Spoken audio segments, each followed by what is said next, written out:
And welcome to another episode of the Raging Marks Wrestling Podcast. I'm one of your hosts, TNK, alongside Ravishing Randy. I don't know if you can tell, I am beat, sunburnt, I'm red.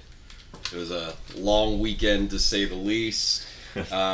Complicated by the fact that although I'd already taken the weekend off for Wrestlemania, as I'm sure a lot of wrestling fans made sure they were free this weekend for, there was also a parade that was rescheduled from a few weeks ago, the St. Patrick's Day parade. Yeah. That when they announced the date that they were postponing it to, it was like, a New Orleans style parade on the same day as WrestleMania. Night 2. Yeah, after night 1 partying. Yeah. Long day. So, needless to say, I am beat from this weekend. Ramsey, what say you?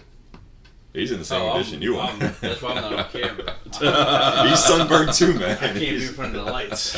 Oh, yeah, no.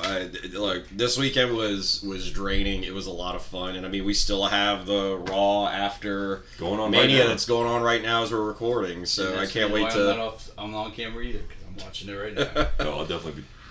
Oh, man. But, no, I mean, look, there's a lot to talk about from this weekend, a lot of takeaways, and the group that we had over at my house last night, you had a lot of people that were asking, gut shot reaction, what are your thoughts from Mania? And I was like, I really can't give you a, is this the best WrestleMania, whatever. It's like, I have to sleep on it and let it digest. Thinking about it, I could say that it's maybe a top 10 WrestleMania, maybe even higher. I think it'll hit me once we give away our results and I really let it sit in my brain. I think Night 2 is by far like one of the best put together shows from start to finish. I feel like Night 1, while it wasn't bad and it was good, I feel like Night 1 maybe weighs down the overall presentation. Yeah. I mean, we'll talk about that in a bit. Wrong. You have to. You really. That's my opinion. What's your opinion? You need to digest it.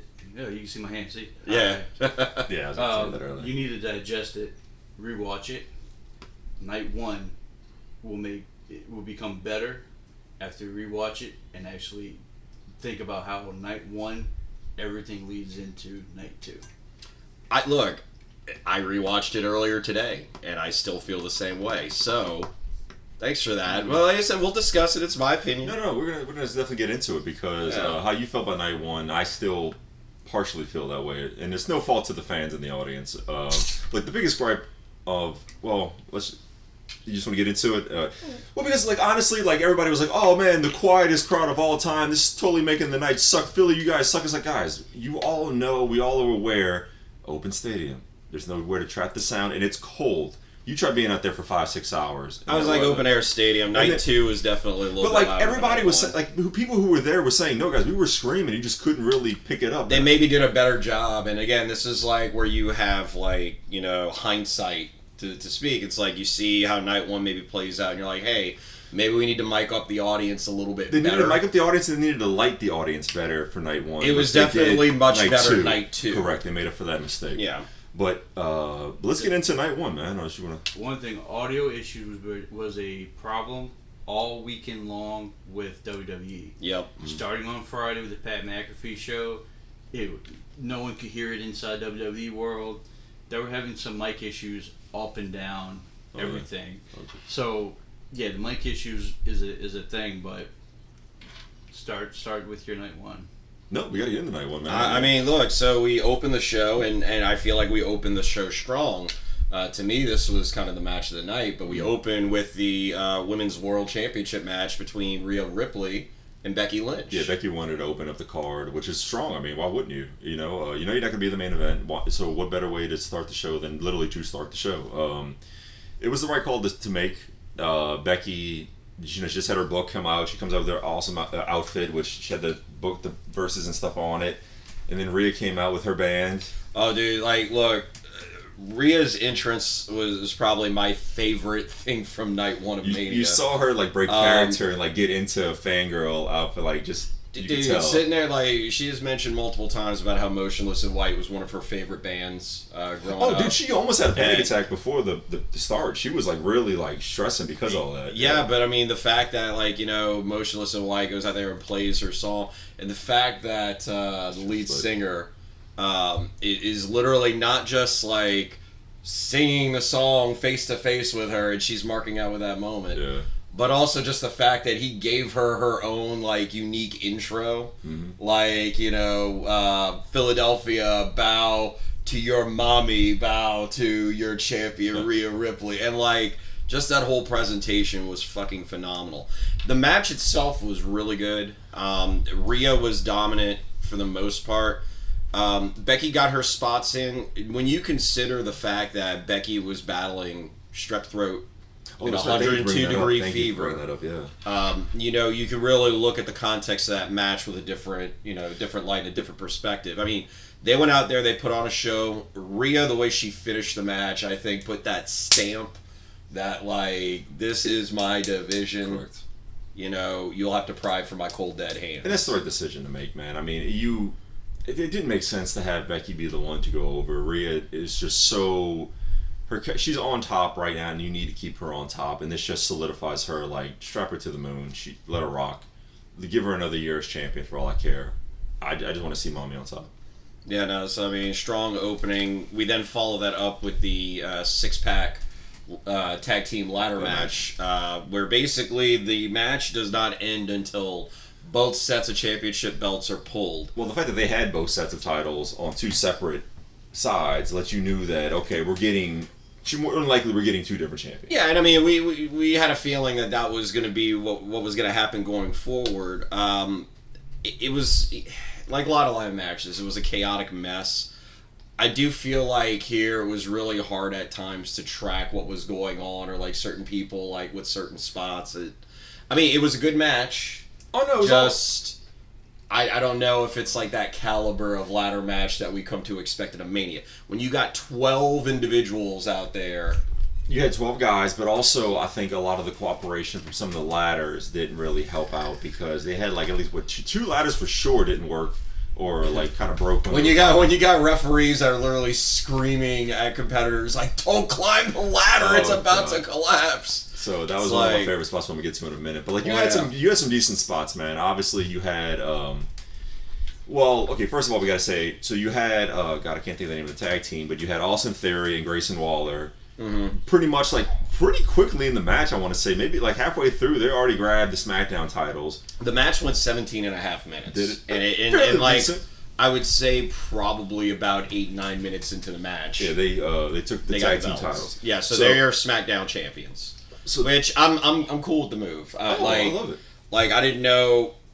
I know my original pick was going to be New Catch Republic, but then it also makes sense if you're going to have a face team win the Raw belts. Mm-hmm. You gotta have a heel win the SmackDown belt. No, that's like the right team, and it kind of gives Waller and Theory direction, because I feel like they've been great at being, chicken shit heels, mm-hmm. but they've just kind of been there. Yeah. And at least now that they're champions, it gives them something to do. I agree. And it gives them even more ammunition to heal it up. So I'm glad to see them win those belts. And I'm glad that, So then they basically take out Grayson Waller. They powerbomb him on the outside of the ring. That was a great spot. Yeah. That was a great spot. I was nervous, but he landed good, and I was glad he was safe. But then you also had a couple other spots, man, that like really got me nervous. So the Johnny Gargano DDT through the table on Pete Dunne was like freaking crazy right there. Because he landed like long ways on the table. Yeah. Not like he didn't. And then also you had Tommaso Ciampa. Oh God, I can't think of the other guy's name for New Catch Republic. Tyler Bates. Tyler Bates. And Pete Dunne. He hit him with that off like damn near the very top of that tall ladder. Like he basically had him like what Sheamus called with the Irish Curse, was it? And he landed flat, but I was like, dude, I thought Tyler Bates was like done. I thought he like killed the dude. At least he landed on the upper part of his shoulder, but he landed flat on his back. The magic of camera angles. I think there was one other like big spot. Oh. They had so the Judgment Day are obviously your defending tag team champions.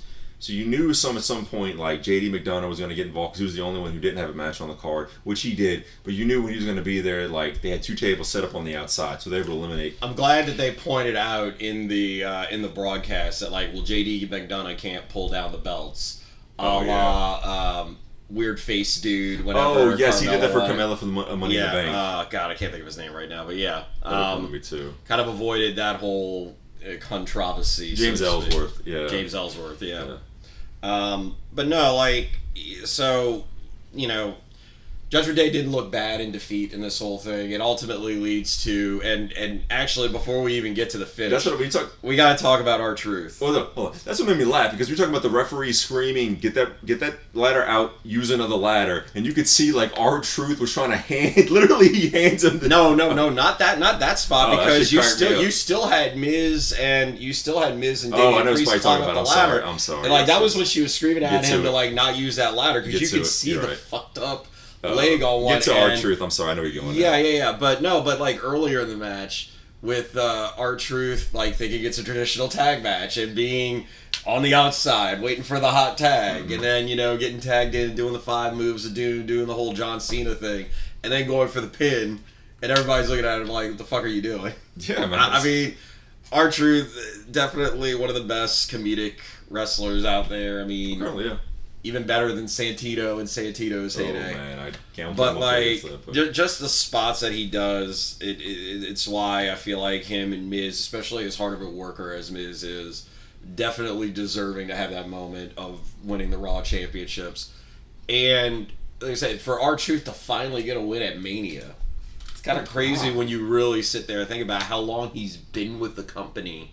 Has he really had like a true WrestleMania match, one, and B, like the fact that he's finally able to get that win at 52 years old. I know, that's crazy, man. Yeah. Like they needed to put the belts on the R-Truth because he was just on fire right now. It makes sense, and they don't need to have a long title reign for goodness sake. He could be the shortest title reign in existence. It's all good. But as long as they came out that night as champions, the crowd was going to go crazy. We then follow that matchup with the tag match, father versus son. We have Rey Mysterio and Andrade, who just the night before turned heel to face to team up with Rey, going up against Dominic Mysterio and Santos Escobar. Yeah. Which, I mean, look, I was cool with all 4 of those guys being on the card, which is totally like you needed. Yeah, LWO and I always get the damn name, Fantasma. Legado del Fantasma. Thank you. So you kind of had those guys represent, Lucha Libre style, which is, kind of an integral part, which, is very, just the historic of what they do. I don't know, because you had Ray and you had Dominic last year, and doing it again this year in a tag match, I was just kind of wondering what was happening. The match itself was solid. I had nothing against the match. You had the guys do the spot that he did in NXT. The 2 tag team from LWO did the springboard to the outside, which was always going to be a good spot. Yeah, you had the LWO and Legado, like the other people in the groups. Yeah, they were kind of getting involved on the outside, which was. And I mean, it was just kind of your basic match. Like to me, it was one of those matches that it's like, and this is where I kind of feel like Night 1 in some spots kind of suffered. Yeah, this match. It's like, was this a WrestleMania match? No. And like, you're in Philly, so obviously you had Rey Mysterio wearing all the green, and you're pandering to your Philly fan base, and then all of a sudden you see 2 giant men with green Lucha Libre masks, and you're like, first of all, you didn't know who they were at first. And actually, you did. Like, look, as soon as Jason Kelsey, you knew. As soon as Jason Kelly or Jason Kelsey hopped the rail, you knew immediately who it was just from that goatee alone. But then I put it together, Lane Johnson, because they did a thing with Lane Johnson and Seth Rollins working out online. I knew it was him right away, and I was like, okay. So then let's just get the Philadelphia Eagles. Let them have their pop, and it's like, but to the rest of the world, it's like, no. I mean, it's like Ray goes over, so now he's 2-0 against Dom at Mania. It's just, again, like, to me, this was a match. What does this match really do, in the grand scheme of things? And so, like, just to me, it was a good match. It continues the story of Dom and Ray, where you're going to get to where when Ray's ready to retire, it's mask versus hair, or Ray's career. Yeah, I think it might be hair career. It's a continuation. Next WrestleMania, I think you'll have the 3rd installment of this where Dom will And go you know, over. and maybe again, if Probably. it does end up going that route, then I will maybe look at this match in a greater regard. I just kind of feel like this was one of those matches that was thrown together in a week and a half, 2 weeks, and then it was like, okay, this is. But this is the one where I kept saying this will happen, because you had that feeling once you start going, like, looking at the storylines, it was just how would they fit it. I knew Dom had to be on the card. Yeah, he did. Mm-hmm. You had to have Andrade on the card. You had to. He just resigned. Yeah. But you also got to have old boy on the card. Santos, because they've been pushing Santos him. is so good. Mm-hmm. But out of this, I think now you can actually. I think it was just to get to everyone, to make sure globally will know, Andrea is that great, is really that good. Mm-hmm. So is Santos, because you will see a push on both of them. They need it. They absolutely need it. But with Dom too, it's just you gotta have those figures, and then with Ray, you gotta have them all on there. Maybe But better. it's a continuation of Maybe the story. Maybe better build. You know, and maybe that's what. Well, the problem hurt was my opinion of it, with but- Ray being hurt and then being cleared just within the last month or so. I think that would think, because everything was going on. You didn't have time on SmackDown to build storylines because Rock was taking an hour each program. That's sort of true. Yeah. That one, yeah. Bailey and Damage Control was They rushed. barely had any. You know, they barely had time, so you didn't have time. So the story with how they put it through, I thought it was quick, fast, but it was really tight and clean to tell that story. There was that story, but it was always still.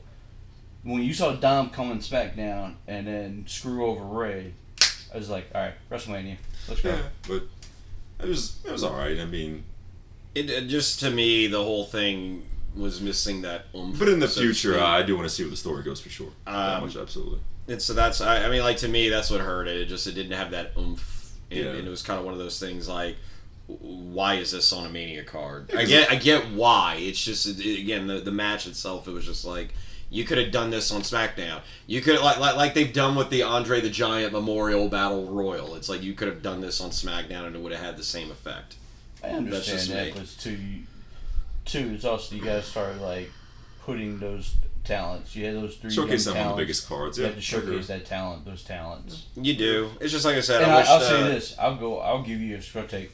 Out of all the wrestlers on the 2 nights of WrestleMania, Andrea had probably one of the top 5 performances of the weekend. That move that he did with Rey Mysterio, I've never seen that before. Where he put him on his shoulder. Dude, that double cross body, that He did was... put him on his shoulder, yeah. did a double cross body block. I thought that was outstanding because I've never seen it, and they nailed it, executed it. That was actually a really good. But spot. Andrade actually showed the world that what he can do. Now it was just in that short match, quick thing. But I think what it brought into, if you look at his performance, if you look at individual wrestling performance, he had a top 5 WrestleMania performance.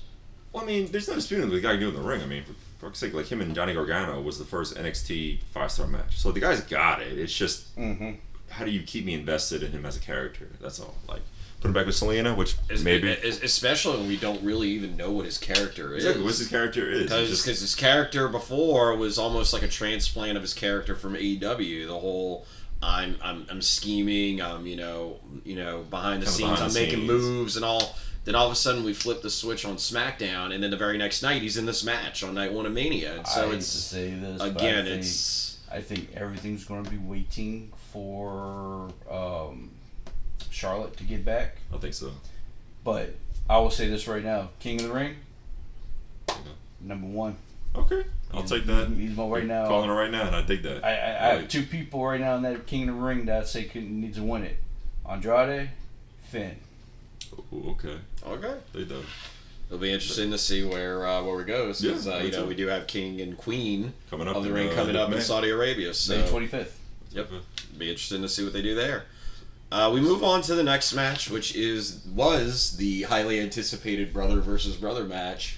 Oh, God. Jimmy versus Jay. I mean, they. I'll let you go with your thoughts. All right, man. Look, it was nice to see them finally have a long story rivalry come to fruition at WrestleMania. I love that. They rarely ever do it. They did it shockingly with like Shinsuke and AJ, where they teased it at Money in the Bank, and then they had it push all the way to Mania. So this one, you teased us at SummerSlam.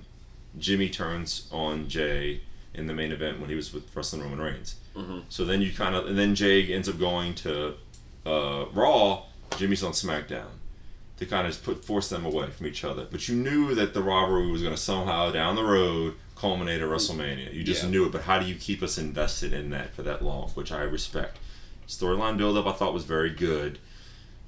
It's kind of like, no, I don't want to. No, I'm not gonna bring up his name. No, do it. Disrespect him. It was kind of like felt like, like Bray Wyatt. A lot of his matches phenomenal build up, but then like you have to then eventually the bell rings. But then they shit the bed, and I don't even think in that case it's so much Bray's fault as it is booking at the time. It was a terrible decision to do the Alexa Bliss thing with the box. Point being is I'm just thinking of like tremendous, like a great build, but then like the match itself was just like, I didn't really care for it. They gave him just over 11 minutes. God, I mean, 11 minutes is what they needed, I suppose, because there wasn't that many matches. But like to me, it just fell flat. It like just to me the moves in the ring. It was like super kick. That's all they do. And I mean, like I was hoping for something maybe a little more cerebral, and you did have. Like, to me, like, one saving grace would have been, like, the whole spot with, like, Jimmy basically begging for forgiveness and everything mid-match, apologizing and wanting to shake the hand, and then, of course, being a fucking heel. Yeah. You know, it's like, oh, psych, and he tries to take the advantage, but then it leads to Jay getting the win. And it's like, just to me, I kind of felt like with the storytelling that they were doing and everything else, just to me, the result didn't match what went down in the ring, the build-up, anything. Like, just to me, I didn't like the execution of the match at all. Didn't like the finish. That was like a big down point for me. Just to me, it. I mean, it pushes like you wanted the main event Jey Uso. He hasn't really had any wins on pay-per-views. I understand giving it to him, but then what do you do with Jimmy at this point? I don't know. That's maybe eventually we'll find out. In building up Jay, yeah, we've made Jimmy a fall guy, yeah. And it's like, but you could also sit there and say that like Jay has had more of those main event opportunities. He's had more of like the single success. Merchandise sales. Jay's really successful, so I think they just want to keep that shit rolling. They could. Yeah. You could keep the story going well past Mania. I feel like there was maybe more juice. Was maybe more juice in the fruit. I should have known that Jimmy was going to win or Jay was going to win as soon as like they put fucking Lil Wayne with him on the entrance. I'm like, you got a celebrity, give him his entrance. That's what I'm saying. Like to me, there have been more juice out of that story if Jimmy goes over. Yeah, no, I agree. Now that Jay's won, it's like, what the fuck does Jimmy have? I don't know. He's got nothing. Because like. You know, Jimmy loses just about every match he's in. You know, I'm fine with. And it's not like he loses due to outside interference or anything like that. He flat out loses. You need a fall guy. I'm okay with that. Yeah, but I don't know. Story. Yeah. Jay keeps losing. Jay left when Jimmy and Jay broke up. Jimmy keeps on this losing. He's going to finally realize, I need my brother. Storyline for future. I think it's the future. They will get there. I get that you're eventually going to get there, but at the same time, yes, Jay has lost a lot of those big main event spots, but he's had those big main event spots. Unlike Jimmy, Jay has had his single success. Jay is a better singles wrestler than Jimmy. Oh, 100%. Yes. Yes. I get it, but also kind of, I guess to that point of, you know, like, Owen Hart goes over Bret Hart, but at the end of the night of WrestleMania 10, Bret Hart wins the championship, and then it's like, oh, two different things. Yeah, I'm just saying. I feel like that you could have told more of a story with Jimmy going over. That's you could say that's your opinion. I've got mine. But yeah, go ahead. But hold on, no. Fuck opinion. Here's the truth. Owen and Jimmy are two different wrestlers. Owen is a good singles wrestler. Jimmy is not. He's not. How are you going to have Jimmy go over Jay when Jimmy's not a good singles wrestler? Owen going over Bret, it's kind of okay. Yeah, he's a good he was a good wrestler. Jimmy's not as good of a wrestler than Jay. So you cannot sit there and be like, well, Jimmy go. No. The whole point is Jimmy needs Jay. And at the end of the day, the storyline is going to come out and come around and intersect, say Jimmy needs his brother, and that's how they get back together. So basically the storyline that you're going with is that Jimmy can't be his own person at all. that he has to depend on the tribal chief Roman Reigns. He has to depend on Jay in order to be anything of relevance in the company. That's basically what you're saying. Yeah. Okay. Basically, it's kind of the truth. I mean, that's... It can be the truth. It can be the truth, but I'm saying if you want to convey good storytelling and make me care about Jimmy outside of the bloodline or outside of the Usos. All right, there you go. You said it the way I wanted you to say it. That makes more sense. Yeah. Like, why should I be invested in a match? I'm like, oh, he's going to just take the fall. Fuck it. When they get back together, why should I even care when Jimmy's in the ring? Because I know Jimmy's going to fuck it up and we need Jay to get in the ring. But that's what, once the tag fans will go over, but long story short, the WWE, I don't know what you're trying to do, but eventually go back to them being the tag team champions. But as it pertains to WrestleMania, I wasn't that thrilled. They'll never be tag team champions again. I don't think they need to be. But I mean, I think they will, but they can down the line for like a last run, so to speak. But I mean, I think there's too much talent. Jay is going to be. You think? In single headlines, U.S. title, Intercontinental title. I seem to be a mid-card guy. He's got to show me a little bit more if I think I can see something in him that can push him above that status. Until then. Well, following that match, we have the 6-woman tag match. You have Damage Control going up against Naomi, Bianca, and Jade. I mean, look, they showcase your women, and this is a great way to do it. Have a 6-man tag, and obviously this was just a way to really showcase Jade Cargill. I mean, poor Damage Control, but again, they're on WrestleMania, so really, how poor can you be? You get a match on the card, like that's a win right there in and of itself. Bianca, Naomi had their chances, and then Jade, she's still very limited with what she can do, but all she needs to do is just get in there, kick ass real briefly, and then.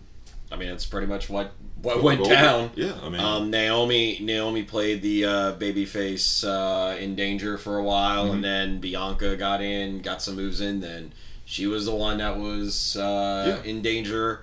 Get the hot tag to Jay. Jay comes in, wrecks everybody. The Jade, Bianca, and Naomi get the win. Yeah. I mean, it was okay. It was impressive seeing, I guess the entrance, and we were trying to figure out if they were doing like Mortal Kombat, were they doing X-Men, like what exactly was their entrance get up? Yeah, I mean, I was just sitting there like, is this like Overwatch? Is this like what? Because they're making Jade Cargill like I am the Storm, and she's got the Storm from like X-Men the '90s and look to her kind of. And then you have Bianca wearing like the Cyclops sunglasses, but then Naomi looking like Kung Lao. She did. She had like the it was the big brim hat. Yeah, so like that threw me for a loop. Yeah. So yeah, no, I mean it was okay. It's fine. I mean, I didn't love it. I didn't hate it. It was okay. Yeah, it was fun. I had nothing against it. We then moved to the Intercontinental Championship match. Sami Zayn going up against Gunther.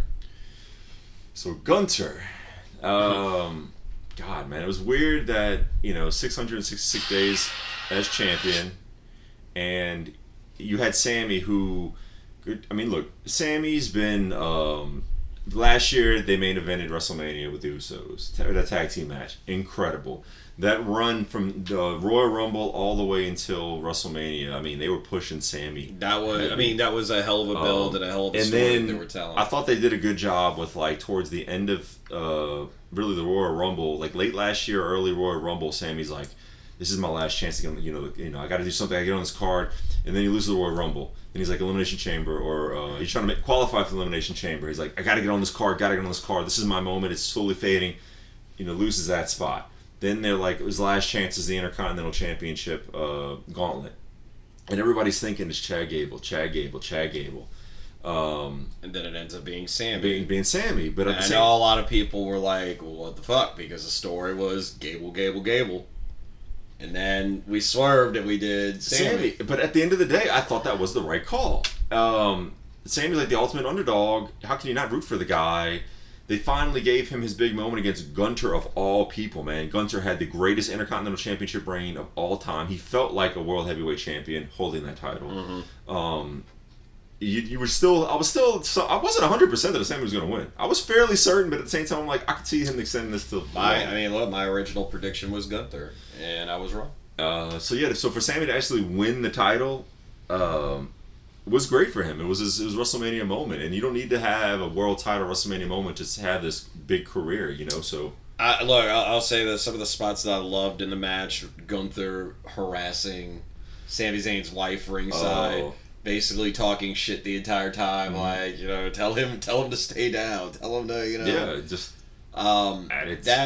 the move at the end where Sammy hits that brainbuster on the turnbuckle. Oh shit, dude! Like it was like a fucking spike DDT. I don't know what the hell that was, man. Like he was trying to flip him over. It looked bad. I'm glad Gunter's okay. It was pretty devastating. I mean, it worked though because then he was able to get the haluva kick and get the 1, 2, 3. Like it's crazy that we think a 666-day reign.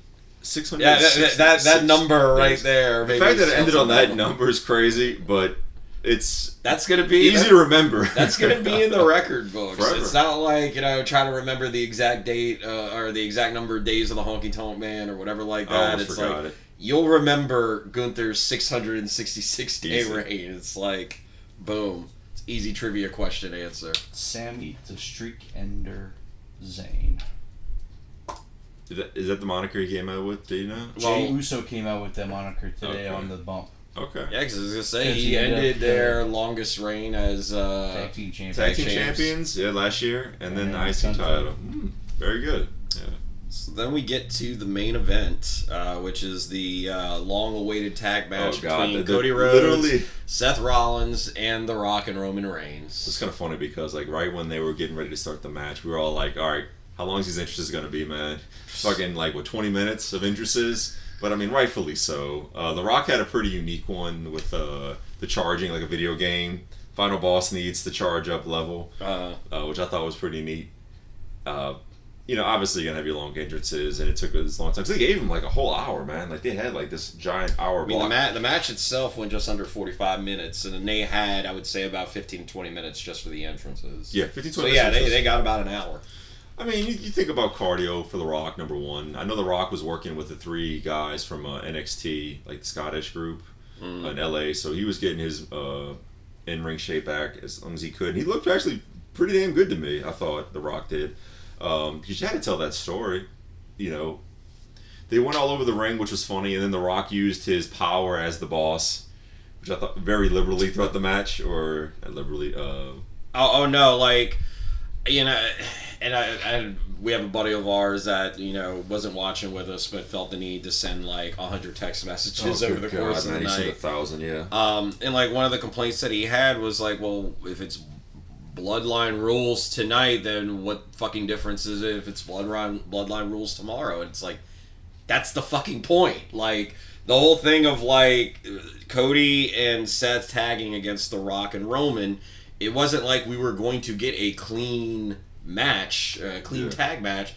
The Rock is boss. He can do whatever the fuck he wants. I mean, you tell rules. Yeah, I mean, look, when the referee's ready to throw ready to throw a count at, he's don't you dare finish that count. Mm-hmm. Or when he's ready to disqualify him for using fucking outside weapons and shit like that. Don't you fucking think of ringing that bell? Yeah, he's literally literally, he's The Rock. He can do whatever the fuck he wants. It's the odds were going to be stacked against Seth and Cody before the bell rings. Oh, it's that's the point. But I like the fact that they actually kept it old school. They rattled around the arena, which they needed to. It just kind of kills time, and it just makes it kind of feel grander than what it is. Save that for the main event. I mean, no, there were a few great spots. I especially love the jawing that The Rock did, most of which was bleeped out. Which, I mean, if it's a premium live event, just fucking let it go. Should be in there. Yeah. Just let it go. I get on a Raw or a SmackDown, but on a PLE, just fucking let it go. 100%, yeah. But him Rock jawing at Mama Rhodes and her being I'm tired of your bullshit. I was oh man, no, I love that. Loved all those interactions. I mean, the spots were pretty good for the most part.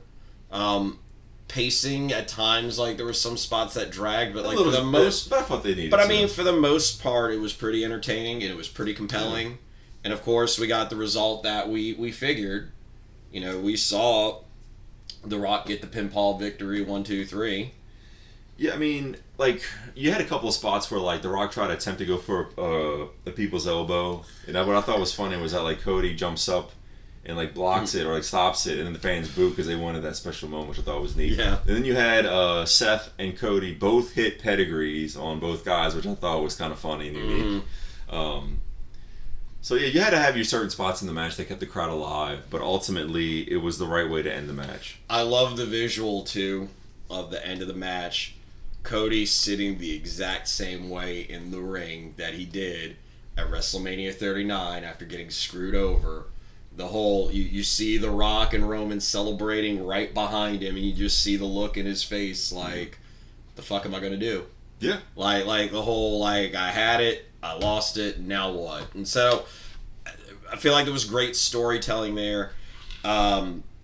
Ended in a good note, even though, you know, as a Cody fan, it was like not a good note. Well, it was nice. But like, I feel like the night ended on a good the note. way it should have, because like, think for example, like last year, it ended the same way as WrestleMania 39, where Cody hit 2 crossroads on Roman Reigns, and last year yet Solo Sikoa was the one that hit him with the Samoan spike that negated it.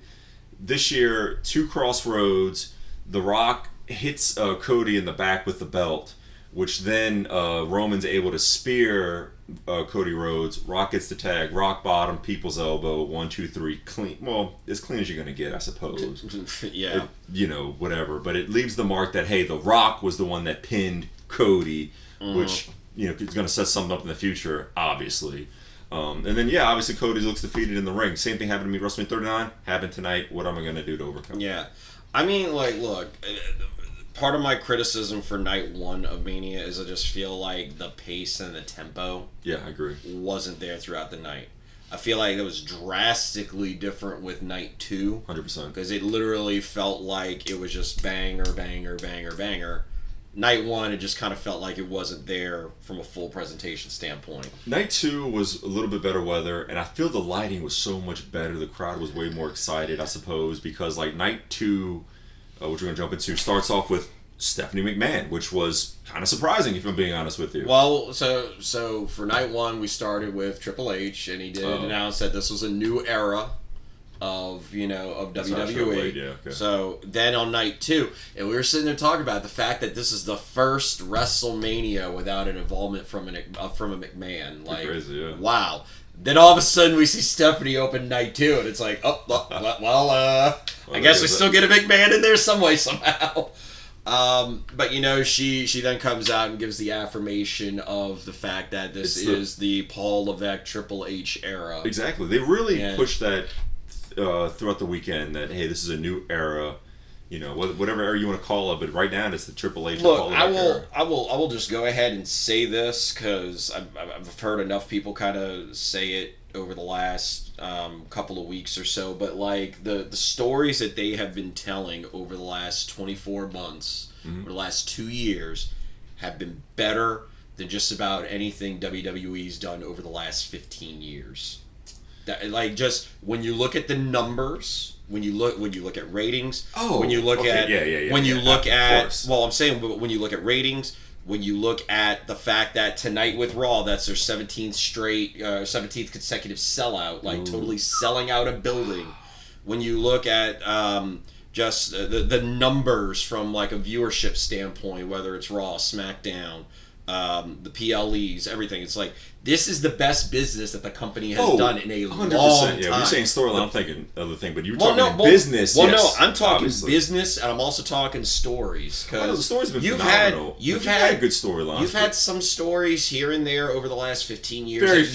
Very captivated people. But what I'm talking about from top to bottom, when you look at how there's something just for about everybody on the card. Yes. This is some of the best storytelling that they've done in ages. 100%, yeah. All right?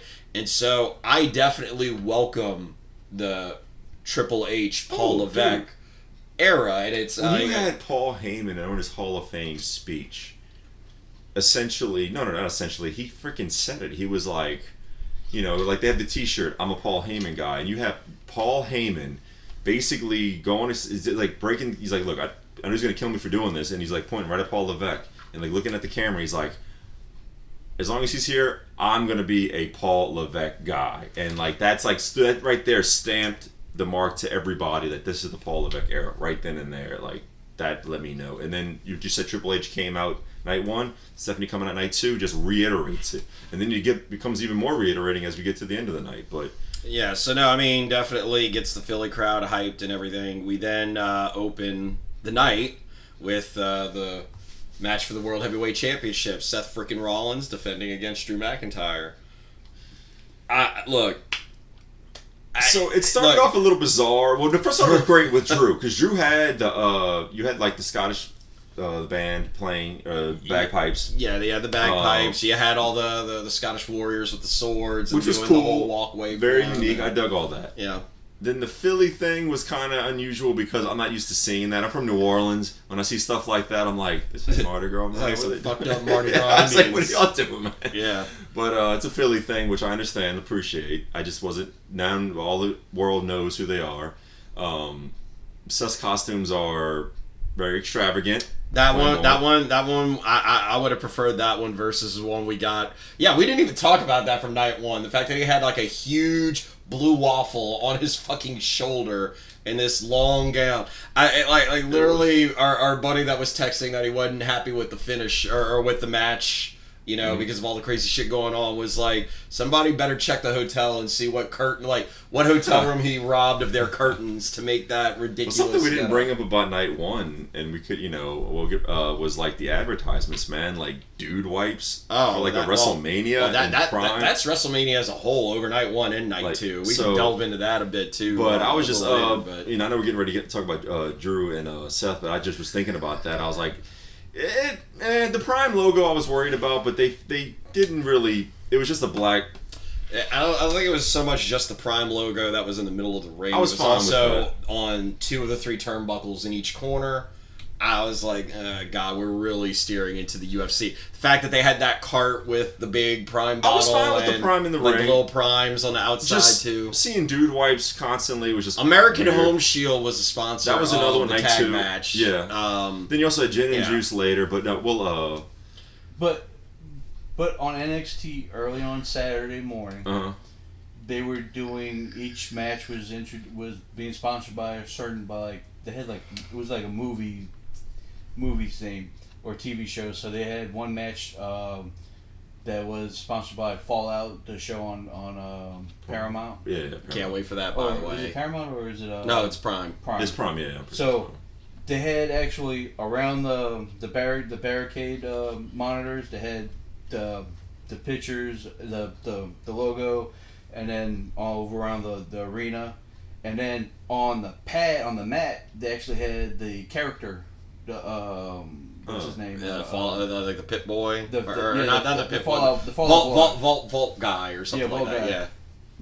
On the mat, so on the outside of the mat, and so every time they changed over, like Knuckles, that's the Knuckles show that's going to be on Paramount. Paramount, yeah. That was a sponsor for one of them, so they had the logo going around the ring and then on the mat. So it was something. I was like, oh, they're going to go into sponsorships, and we already knew this was been happening, but I think they're going to go one step higher. They're going to keep because if you go to Impulsive with Triple H and Logan Paul, they talked about how, and Triple H was saying they made sure they did that logo on the ring to make sure it's not slippery.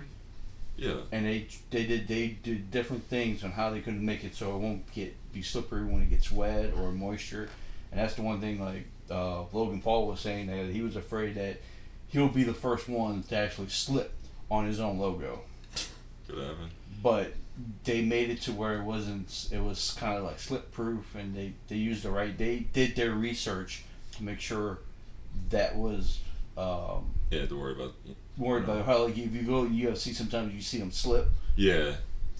They did their diligence and made sure it wouldn't be a slippery surface. Oh, okay, good. But this is going to be something that's going on. That's why they're making money. Yep. Oh no, I'm aware.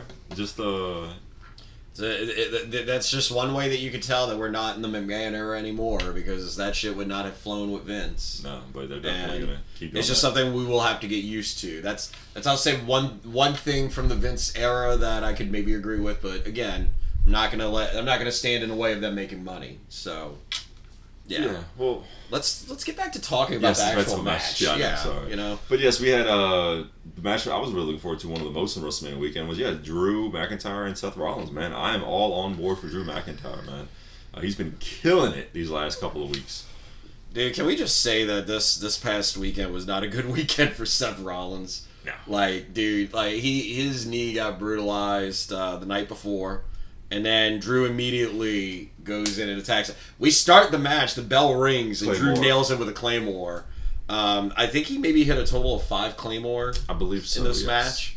But basically, like part of the whole thing was the jawing between Drew and CM Punk, who's at ringside on color commentary.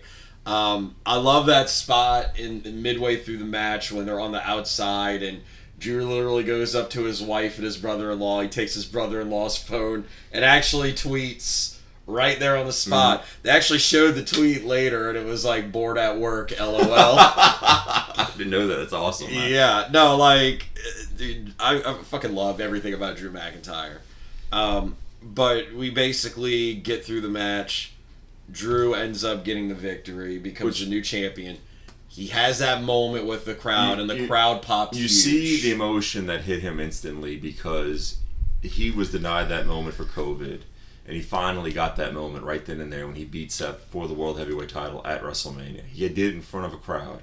And then you could even... He's staring at Seth, and you could clearly see Seth's mouth say, "You fucking deserve it." Yeah. So, and then Drew's going to be Drew, so you knew he was going to lord it over CM Punk.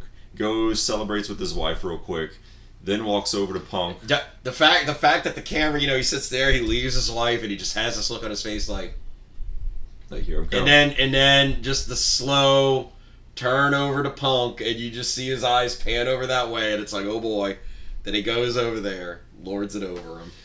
And he's taking his time. That's my only complaint, because he's kind of on his knees and like on the table, like Punk's there, and you can't hear what he's saying is another thing. My complaint I would give. And Punk jawing at him, I'm like, I can't hear you. I have cans on. So that was like, okay. So then eventually Drew stands up and he's getting ready to pose with the belt over CM Punk, and I'm throwing it to you because you called it. He finally talked enough shit to where, he's standing on top of the table posing. He does the suck it, chop to Punk. Punk just grabs his fucking ankle, and yanks it from under him. Drew falls hard on the table, and then Punk takes his arm brace off and proceeds to beat the ever-loving shit out of Drew on the outside, kicking him, just really going to town. You hear Judgment Day's music hit. You see Damian Priest sprinting down to ringside, and it's perfect because Punk just barely gets out the way, and Damian just running full speed ahead. Right around the corner with that briefcase, and just like before I cash it in, boom! No, Dex Drew in the head with it. The briefcase goes flying. It almost flies out into the crowd. Oh, okay. Like, literally fell right in front of the freaking guardrail. Damian had to go run and grab it, hand it to the ref. We get the bell ring. We get the South of Heaven choke slam. What a fuck! South of Heaven choke slam. Drew got way up there for it, and it just immediate 1, 2, 3. Damian Priest knew. So you called it that Punk was going to get physical, which I wasn't 100% on, and then I was not 100% on if Damian was going to cash it in or not. But it keeps the theme of Drew getting screwed over. Constantly keeps that story going, and that's what I say. Look, I love me some story. It keeps that story going. It builds that feud with Punk and Drew even more, because even Punk can sit there and say now, oh hey, so you screwed me out of my WrestleMania moment by injuring me, right? Well, I just screwed you out of the championship. Yeah, so he's got some we're 1-1 now. Yeah, we're even. But I mean, look, you have Clash at the Castle that's going to be coming up in a few months in Scotland. June, yeah, in Scotland. Yep. So we're actually going to Drew's home country this time. You know damn well he's going to win that. I have a feeling, we can build and he'll win it there. But no, this gives an opportunity for Damian Priest, who has worked very hard, and actually listened to him in the press conference after Mania. Again, you just have to have greater respect for him. He's saying that a little over 10 years ago he was homeless. Well, the fact and now he's champion. It's crazy how much if you work hard at something, you can turn your odds and turn your life around. Well, I mean, Damian Priest, I've always kind of liked the guy and cheered for him behind the scenes. I thought he was a great guy. And obviously he is. If you just listen to his interview, you see how passionate he is and how good of a dude he is. But I didn't realize the work rate that he had this past year. And then me and Rance were talking off stage. I mean, off set on camera. Like Judgment Day, when they're on the show, they're on Raw throughout the entirety of the show, start to finish. Pretty much start to finish. Like how many other people can say that behind the scenes? Like they come out, start the show. A couple of guys got matches. They make appearances as like. Well, you had that with the Bloodline until Roman definitely became much more of a part-timer. But he was like literally one of those things. But Roman wasn't there every week. The Bloodline guys were. Well, no, he wasn't. But like the whole thing of him being in the dressing room and like the star of the show, he comes out and speaks to the crowd, and then we keep cutting to the back throughout the night about Roman voicing how much he's displeased with whatever the other ones are doing. You know. But yeah, it's been a wild ride for the Judgment Day, especially for Damian Priest. Kudos to him. I just don't know. I was just trying to talk with him like, who the hell is he gonna? So, to answer that question, so tonight on Raw, spoiler, they're going to have a fatal 4-way to determine his contender, number one contender for Paris. And it's going to be Ricochet, Jey Uso, Bronson Reed, Drew McIntyre. So one of those 4 will be his opponent in Paris. So can't be Drew yet. Maybe Jey. I'm going to say Jey. Jey makes sense to me. I'm not going to say Drew because it's too soon. But it could be because it's a big name. I'm going to say Jey or Drew. We'll see. I mean, they've also been building up Ricochet quite a bit. No. We'll see. Dude, Drew, yeah, okay. Bronson just won the Giant. He just won the under the. I know. That's what I was saying. That's why I didn't have him. But I also will say this too is I don't know. Like you think of Paris. I like I told you off air. I think a great storyline would have been where if the King and Queen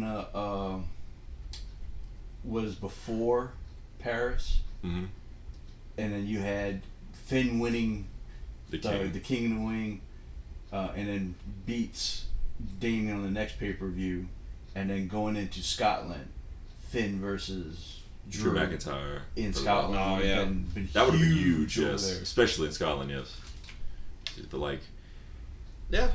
Now that you say Ricochet, because they have been building him and Bronson Reed, I could see that being a great win for Damien. Yeah, I really don't know. We'll find out later tonight.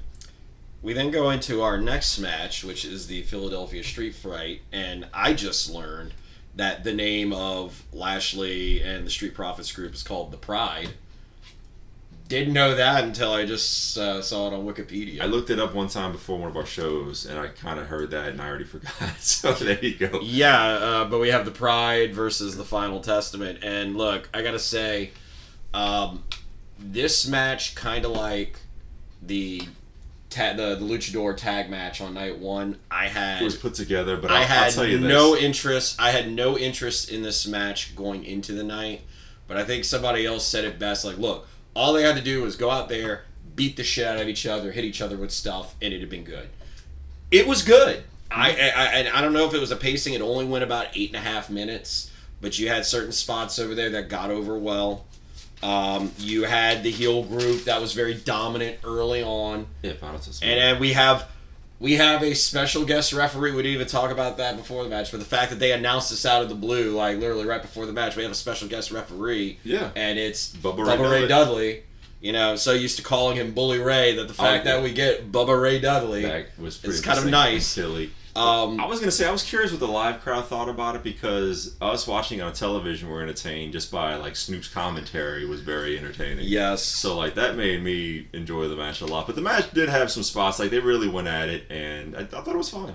I love the whole thing with Karrion Kross getting physical with Bubba, like, basically pushing him in the chest into the corner, and then Bubba just like reaching into his pants, pulling out the Bubba Ray Dudley glasses, and then like literally it's like, all right, you need to back the fuck up before I go ECW on your ass.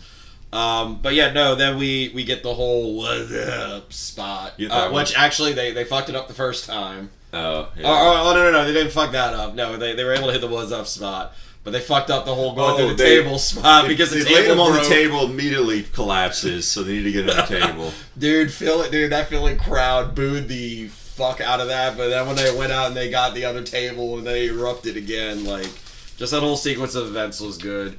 I mean, overall, I was pleased with the match. It wasn't a world beater or anything, but it was a very entertaining spot. Oh, hell yeah, man. Kind of a nice little transition from the first match into this. So Yeah, I agree. Chad versus Sammy next Monday Oh, well, there we go. in Montreal. Ooh. We were talking about Montreal. He was like, that's what we were pretty certain it was going to be Sammy that wins the belt.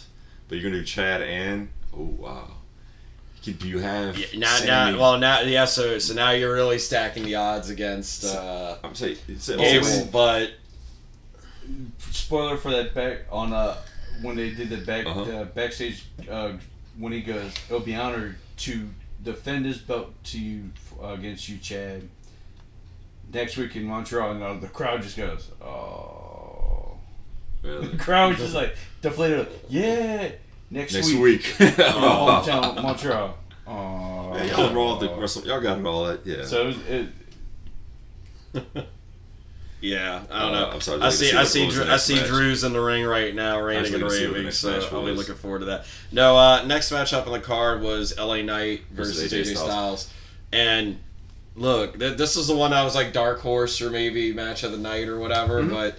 Like, those two guys went out there and they beat this shit out of each other. Like, they literally went hard. Oh, no, they went hard. And AJ still got it, man. They gave him a new theme song, which I wasn't thrilled about because I love the old one. But AJ looked just as good as he's ever looked. Best, phenomenal shape, obviously. Pun intended. He looked a lot more yoked than we've seen in the past. But he still had the speed, which shocked me, man. A couple of his moves. But, yeah, those guys really did a tough physical style match, which I appreciate and I always like that type of style. Slim Jim thing, which I didn't care for. You knew it was gonna happen. Yeah, well, no, you had the fan that was in the crowd when LA Knight made his entrance, and they made a big deal about how she won the Slim Jim car that LA Knight rolled up in, like in the vignette before the match, and like she gets handed the keys, and she's like, she literally looked like an elderly woman with Alzheimer's. Like, where am I? What's going on? What am I supposed to do with this? Yeah, sweetie, just hold the keys and smile. Do I have to pay taxes on this? What's going on? I gotta fucking pay gift tax. I gotta pay insurance on this. Fuck. But no, I mean, I'm just poking fun at the advertisements, which I will always do that. But but obviously, the fact that it was Slim Jim and look, LA Knight needed a big win, and AJ's had some great matches at WrestleMania with great feuds. He stood nothing to gain or lose by losing this match. Yeah, no, like, dude, AJ looked good in defeat. Yeah, he did. The right person went over because LA Knight needed a big win on a big stage like that, and so no, just like look, the match went just under 12 and a half minutes. Mm-hmm.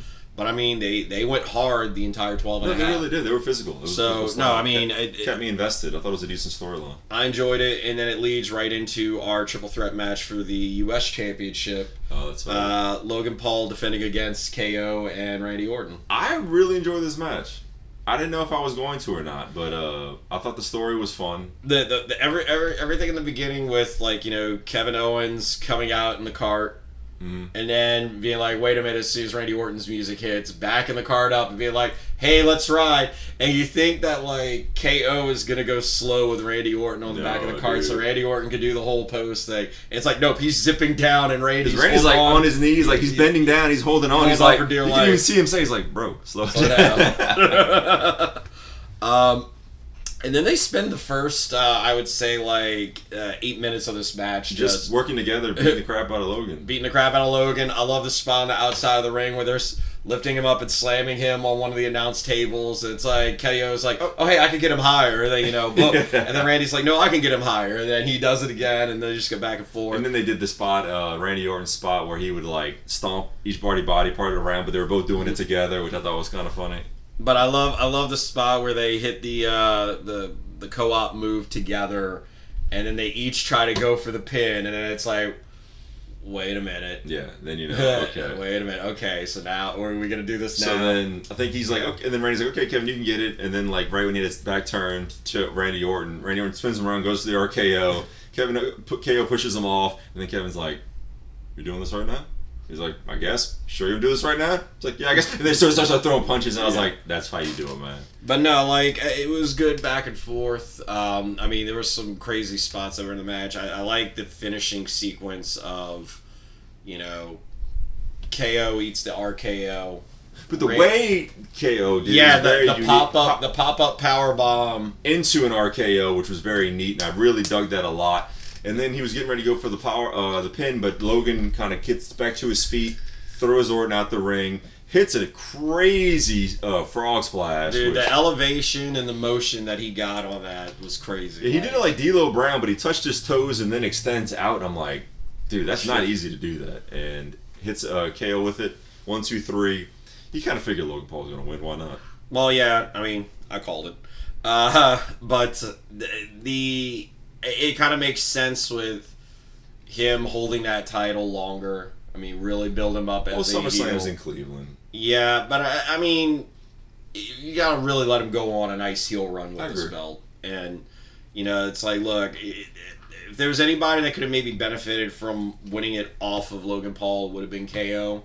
Then you have the story of Sammy and KO each, holding the mid-card belt. Oh, that's right, yeah, because KO Kane was there before we didn't talk about that for night one, that, but like before Sammy going out to the ring, they have him backstage making his way towards the entrance. Which I like that camera scene. Yeah, and KO basically, actually, it was Chad Gable being like, "You don't need me out there tonight." He has a moment with his kids, and then he sees Chad Gable. He's like, "You don't need me out there tonight. You're going out there. You're doing it on your own." And so then it's like, good luck. He goes out, and then KO meets him right there, right before he gets to Gorilla, and basically doesn't really say much. Just like basically gives him a shove, and it's like, let's fucking go. Yo, man, do you? And then the same thing night 2, when KO was getting ready to go up in the ring. Like, Sammy, I did this, you go do that. Now it's your turn, yeah. So you go do, which I thought was really nice, and it was an homage to like last year. Yeah, but I mean, Logan Paul wins, and then we get to the. Before we go on, I think the storytelling with that's not over with KO and Randy Orton. Well, you think that you're gonna have a feud or no? Tag team. Who won the tag team championships for SmackDown? Oh yeah, Austin Theory and Chris Waller. Who was part of the storyline Friday night? Yeah. Them? Yeah, I think true. you might see that little feud. It could be similar to what Riddle had with Orton. I get that same level of energy of funness with KO and Randy Orton. I think that would be nice. They'd work together. Yeah, especially like with KO being on SmackDown and Sammy being on Raw, you can kind of generate that. Yeah. And I mean, KO, was injured for a good chunk of he and Sammy's reign with tag belts. True, yeah, because I didn't feel as exciting as a reign as it should have been. Yeah, so I mean, yeah, I definitely would enjoy seeing that. Then we go to the women's WWE Championship match, Bayley against Io Sky, and I gotta, what was up with Bayley's entrance? Okay, so a lot of people asked that. I don't recall her talking about it in the press conference. Mm-hmm. It was Cody Graves was saying how there's like a park in like that area where she grew up. I think that has like that type of theme, like an Egyptian style theme. I forget what it was called. Maybe she paid like an homage to that something. That's what Corey Graves said. I don't know. Maybe that has something to do with it. I thought the entrance for Damage Control was pretty cool. I really dug it. It was like a techno, good light. All 4 members come out. It felt very like Neo Tokyo. Yeah, it was. I really dug that entrance for Io Sky. A very underrated title reign.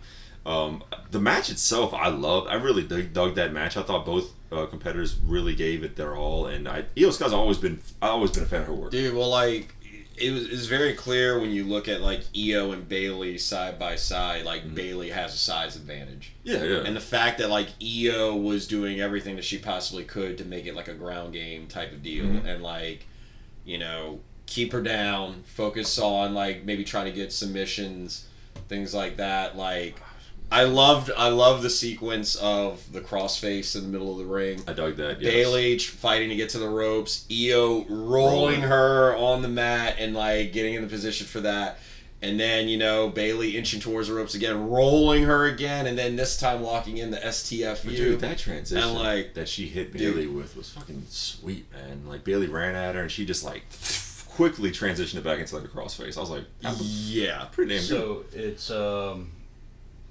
it's Rosicrucian Park in San Jose, which has an Egyptian museum in the park. That's what Corey Graves was saying about but that. It's also a meaning of an ode to old Bailey going out, new Bailey coming of age. Okay. Plus, they couldn't get Paramore. I know they couldn't get Paramore was on tour, and they couldn't. Paramore tried to rearrange their schedule to do it, but that's why all the hype videos for the match had the song from Paramore. Paramore said use the song in the hype video, but next Bailey WrestleMania, Paramore will be there. We can hope. It'd be cool to fucking see. But long and short of it, Bailey ends up winning the belt. Oh yeah, obviously. Which I mean, like, right move. Everybody kind of figured that was the direction that we were heading. She needed a WrestleMania moment. She was like really the only one. I don't remember Sasha had one. Obviously Becky had one main event. Charlotte's had her moments. Now Bailey gets hers. It comes around and it's nice. Yeah, so no, we're very happy to see that for Bailey. So I actually had a sign before I put like and subscribe on the keyboard. I had on there said before Bailey is the GOAT, because I think Charlotte might have the most. People say that. No, go ahead and talk about this because you bring up good points. Say that. I talk about what she does behind the scenes. Like what's her name now in AEW is Mercedes Moné. The best, but Lynch is the most over. But in terms of what Bailey has done in her whole career, in ring, out of ring, and especially behind the scenes, she's the GOAT. She's the Natalya of the future. Yeah. No, I mean, definitely kind of that modern incarnation of Natalya. I mean, I know Natalya is spending more time behind the scenes in NXT. She wrestled in NXT about a week or two ago. Yeah, she's been in NXT mainly. But she's going to be on NXT tomorrow night. Yeah. I mean, but Bailey is definitely taken a lot of some of the younger women wrestlers under her wing. Behind the scenes training a lot of the young talent, helping them. Yeah. She's NXT, integral. NXT, she was like, every time like NXT, when she was still in NXT at the ending of her tenure, she was actually running the point. She was running Gorilla for the women's matches. Mm-hmm. So like, there's going to be a role for her. After the rest of her career where she's going to be, you might have like Triple H and Gorilla, and then you have Bailey and Gorilla just for the men's and the women's. Oh yeah, I can totally see that. But she's the advocate for the women's division, and I think that without her, even though like you might say like Hugger Bailey was probably the most. The Hugger Bailey worked. It worked for what it was. Hugger Bailey worked for a period of time, but that's like that's that baby face that sometimes will eventually rub people the wrong way when it's like, okay, enough already. Like, you can't be like this all the time. No, it didn't work on the main roster. As soon as she came up, it was like, eh. I love Bailey. I love heel Bailey. I love damage control Bailey. I just love Bailey completely because I think as a wrestler, she's just a better over-round wrestler than all the Four Horsewomen. I would say she is probably the most well-rounded. The only one that I would actually say is close to her out of the other horsewomen would be Charlotte. Yeah. But then at the same point in time, I also feel like Charlotte is fucking terrible as a face. The only way Charlotte really works, at least with her personality and with her lineage, is as a heel. She's got to be a heel. Yeah, she can't be anything else. Becky can do both. Although heel Becky, I can't take serious. It's more gray to me, but yeah. The problem is Becky's the Stone Cold of the female division. Yeah.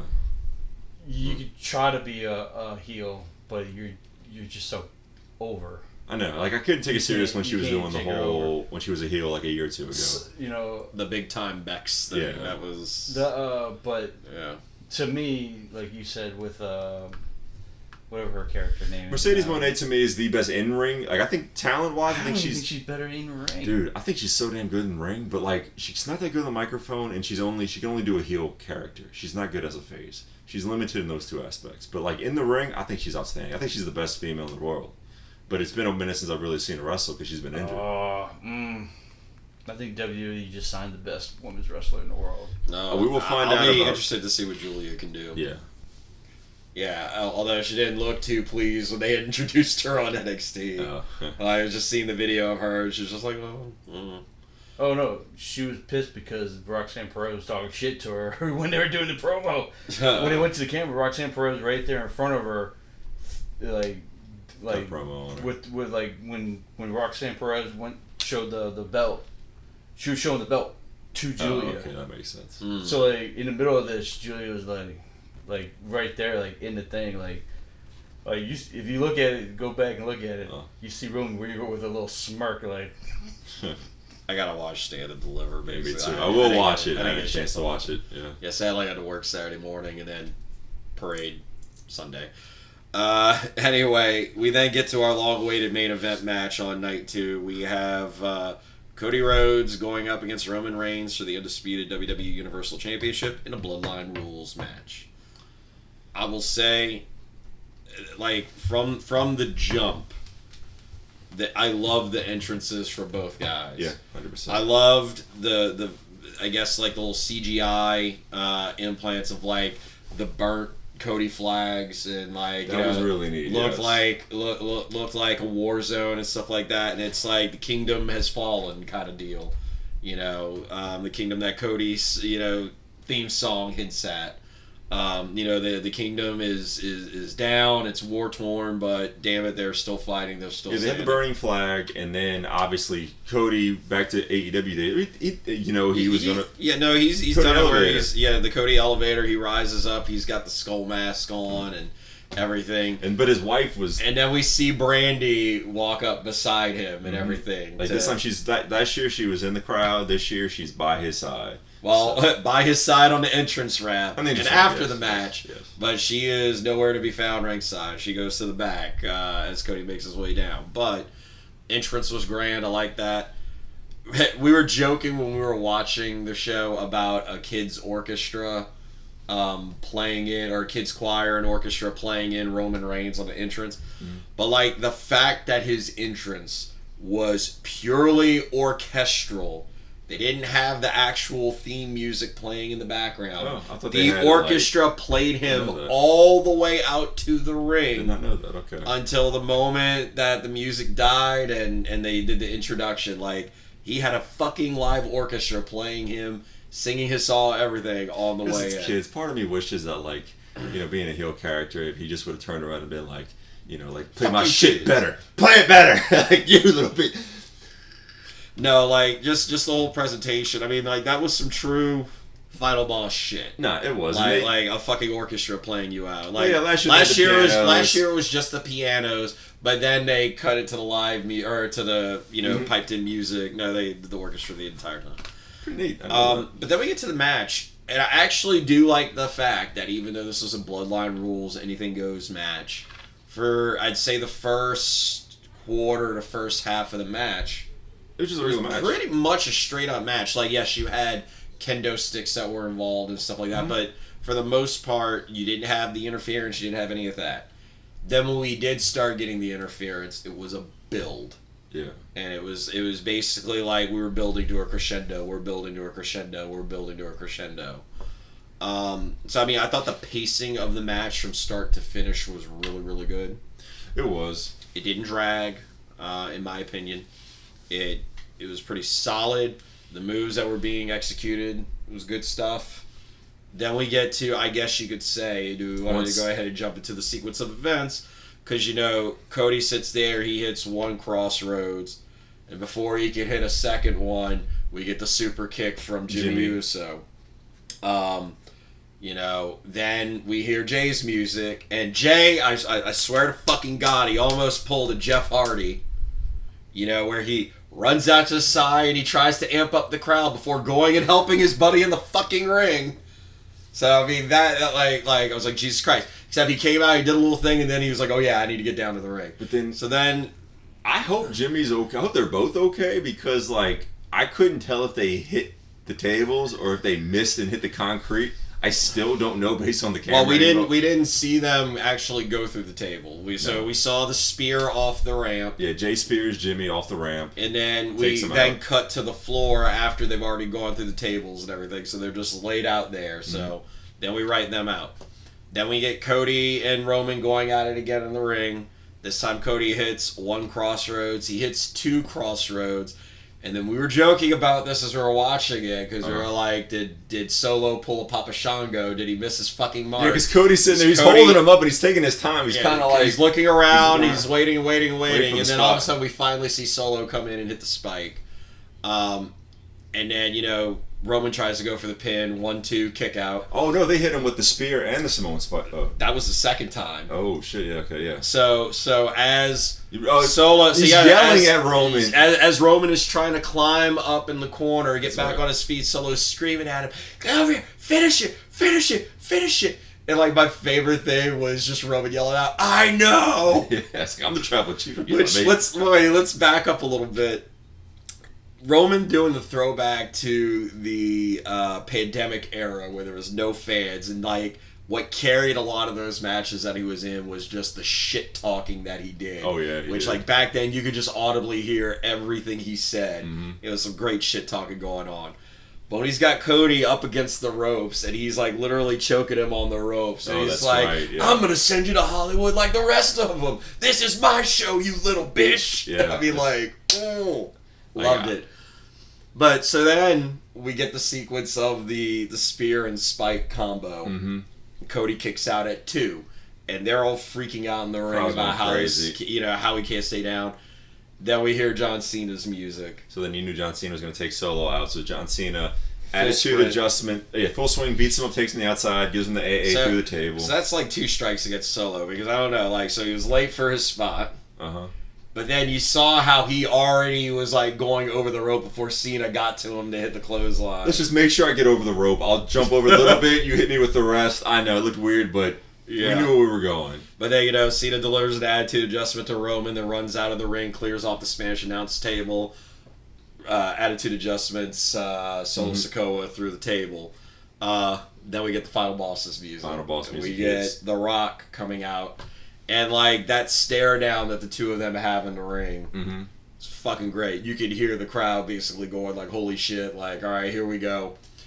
Cena takes off his shirt. Time to get serious. Then he does. As soon as you can't see me, I guess The Rock was wearing sunglasses to where he could see Cena because he obviously saw him. Yeah. So Cena went for that overhand right. Rock duck, caught him immediately in the rock bottom. Bye bye. Yeah. Now Cena's done. So Rock takes off the Mama Rhodes belt and is about ready to start whipping Cody when all of a sudden we hear Sierra, Hotel, Echo, India, Lima, Delta, The Shield. They're and we're whoa, what the shit? It's so weird because you hear the music going. They're not really showing who's coming out at. You just kind of see... You just see the pans of the crowd. You see Rock looking out the crowd, looking at the entrance ramp. No idea where or who's coming out. He didn't come out from the hard camera, this camera side. He came out from behind the camera. But we don't even really see him until Roman gets back in the ring. And then runs over. Superman punches Seth. We see Seth laid out in the ring in the Shield garb with the vest and everything. He was going to hit him with a chair, and Roman lays him out. So then, as Rock is about to, start whipping Cody and whipping them both, we then hear the gong. The lights go out. We hear the gong again. Lights come back on, and it's Undertaker that is It would have right been behind. so much better if it was Stone Cold, but I get it. Undertaker's still a great. So here's the thing, and actually, I watched the press conference after, and I heard Triple H get up there. Uh-huh. And according to Triple H, it was originally supposed to be Stone Cold. Okay, but Stone Cold was sick and could not make the trip. Oh. So they had to call an audible. Oh, shoot. And if you're going to audible, The Undertaker is not a bad audible. And if you really think about it, The Undertaker retired during the pandemic where there were no fans. He didn't get that true last moment at WrestleMania as a goodbye, so to speak. Yeah, but the crowd popped for sure. Anybody, they were always going to be the case. But no, it was a great thing because he just picks, choke slams The Rock. Choke slams The Rock. Lights go back out. Both Rock and Undertaker exit the ring. So now we're left with Roman.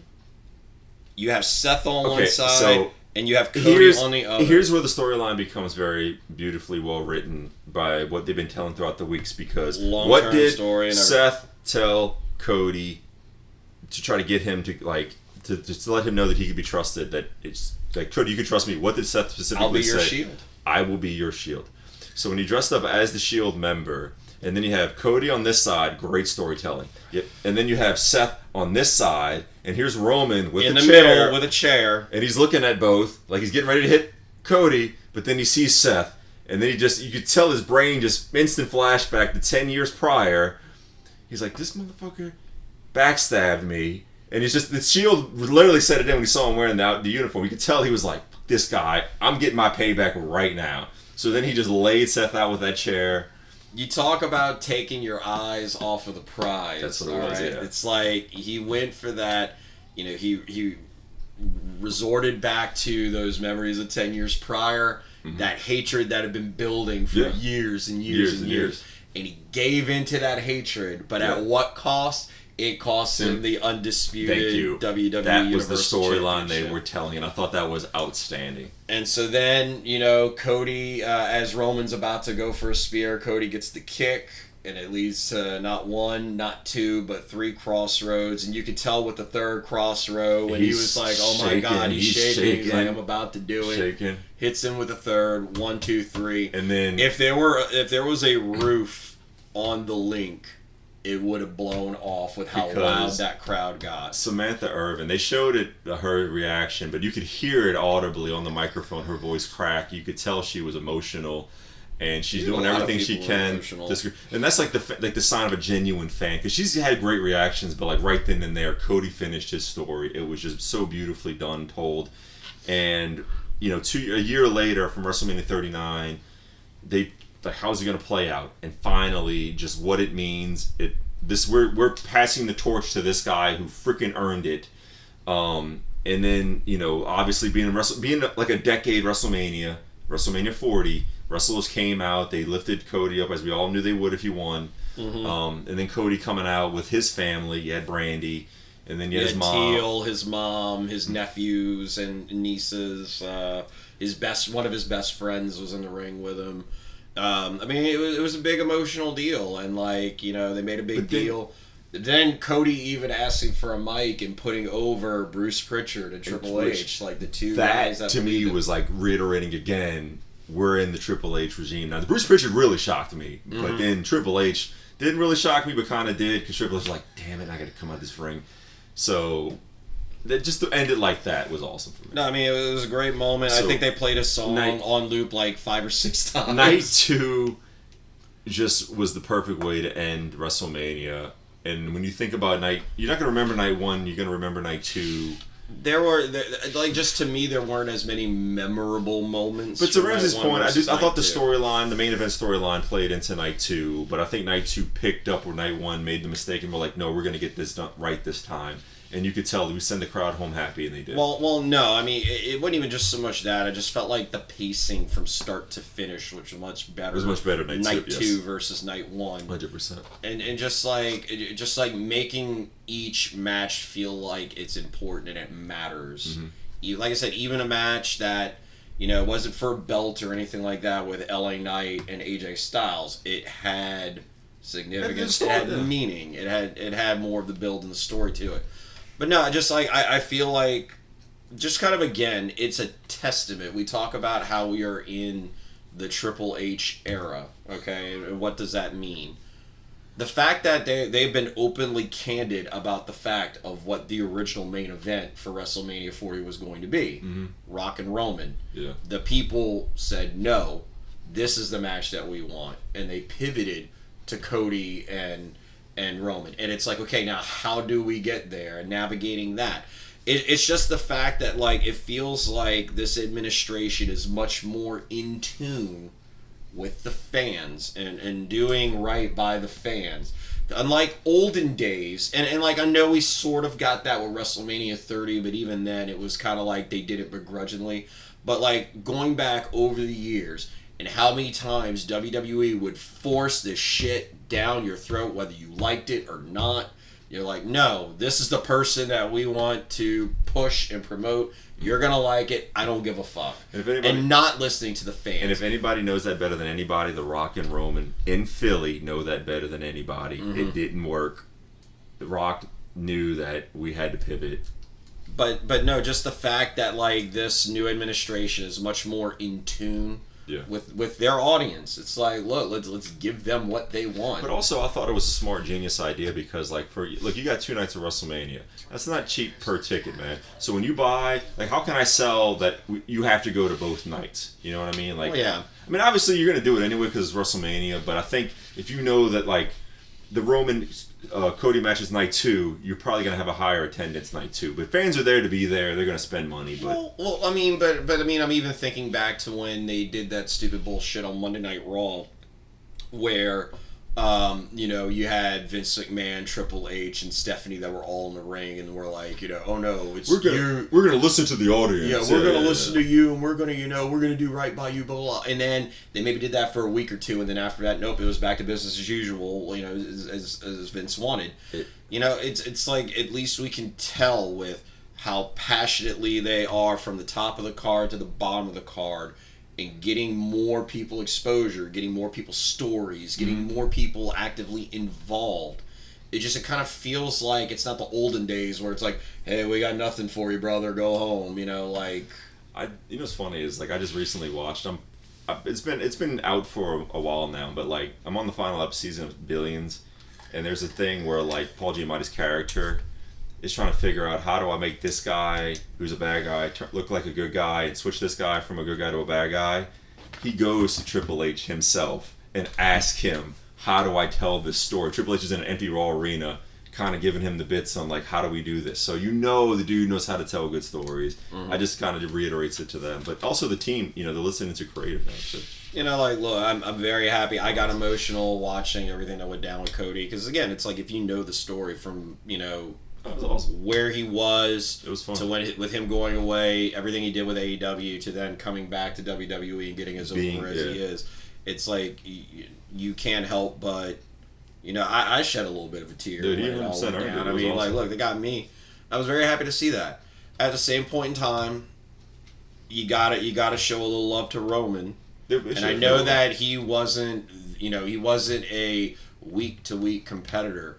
But, like, what he did with that belt, what he did for the company, putting it on his back, and, you know, he had a good reign as champion. Now, it can be contested, again, with him not defending it as often as a lot of other previous champions. We've talked about this. But, I mean, as far as getting people over, he got a lot of people over. Even though they didn't get the win, like, he made a lot of stars over that process. Was one of the best gimmicks in a long time.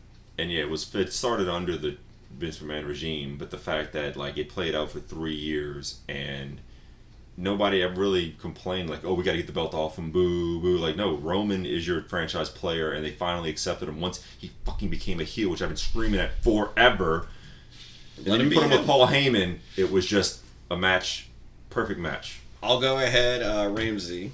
I'll go ahead and give you some thoughts now that Roman Reigns' title reign is over. I know you're not a big Roman guy, so I will let you. Oh no, just thoughts like. Well, no, I'll let you say your piece, or just like anything. Just overall thoughts on the reign, its significance, etc.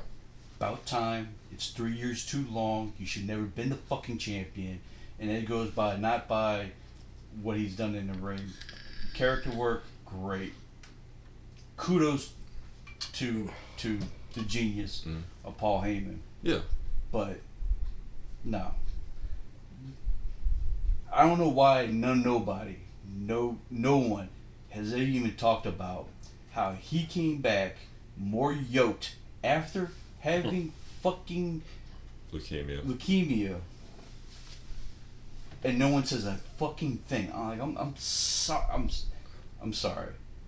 That should have been, to me. You can't bring that up in the comment section. You'll be murdered. You'll be fucking murdered. Exactly. You get murdered about it. Yeah. Well, he did. But it is true. It is true. He did wear a vest for a long time. No, but like my thing is like, dude, we worked in a company where we dealt with sick people, and like if you knew anybody who's ever had leukemia, they don't fucking look like Roman Reigns. I'm sorry. They are very sick and thin, and for him to be in his physique that he has, it makes you wonder. Like, I would never say he doesn't have it or has a mild case of it, but I mean, do I think that he had leukemia when they wrote him out on television I don't think so. For that track, I don't. Yeah, I mean, I think he was shooting Cobbs and Shaw or whatever, and Hobbs and Shaw. Yeah, I mean, there was that, and I just also feel he said he was high suspectability, so he wasn't in the main event that year. But with the pandemic, When they wrote with the pandemic, they wrote him off before that to say that he had.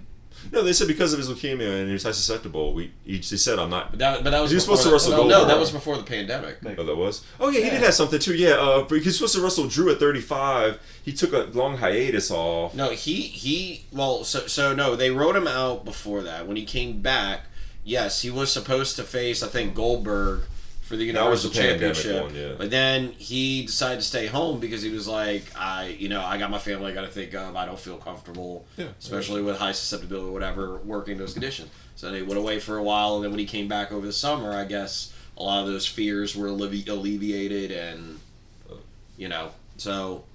But no, I mean, I do think that with his reign, he put a lot of people over. He made a lot of stars. The only thing I want to say about this is, like, look, all the social media comments I read today was, like, just people, like, I don't know how many Roman Reigns fans there were. Good God, man. It was just, like, the fans, like, they better fucking give him his flowers and respect of being the tribal chief. And I'm like, they will. He's not going anywhere. He'll be back. Dude, even Cody himself, going on Pat McAfee today, even on Raw, being like, look, I don't necessarily agree with the way that he conducted business, but it's undeniable what he did during his reign. It's like, you gotta respect it. I mean, like, look, when you look at all the people that Roman screwed over, that the Bloodline screwed over in that ring with Cody, it literally wasn't like, going back to the WrestleMania 10 analogy, because that's like one that people immediately jump to. It's not like you had Tatanka and, a bunch of random babyface jobbers and stuff like that, along with Lex Luger that were hoisting him up. You had top guys in the business, like, all that have worked with Roman.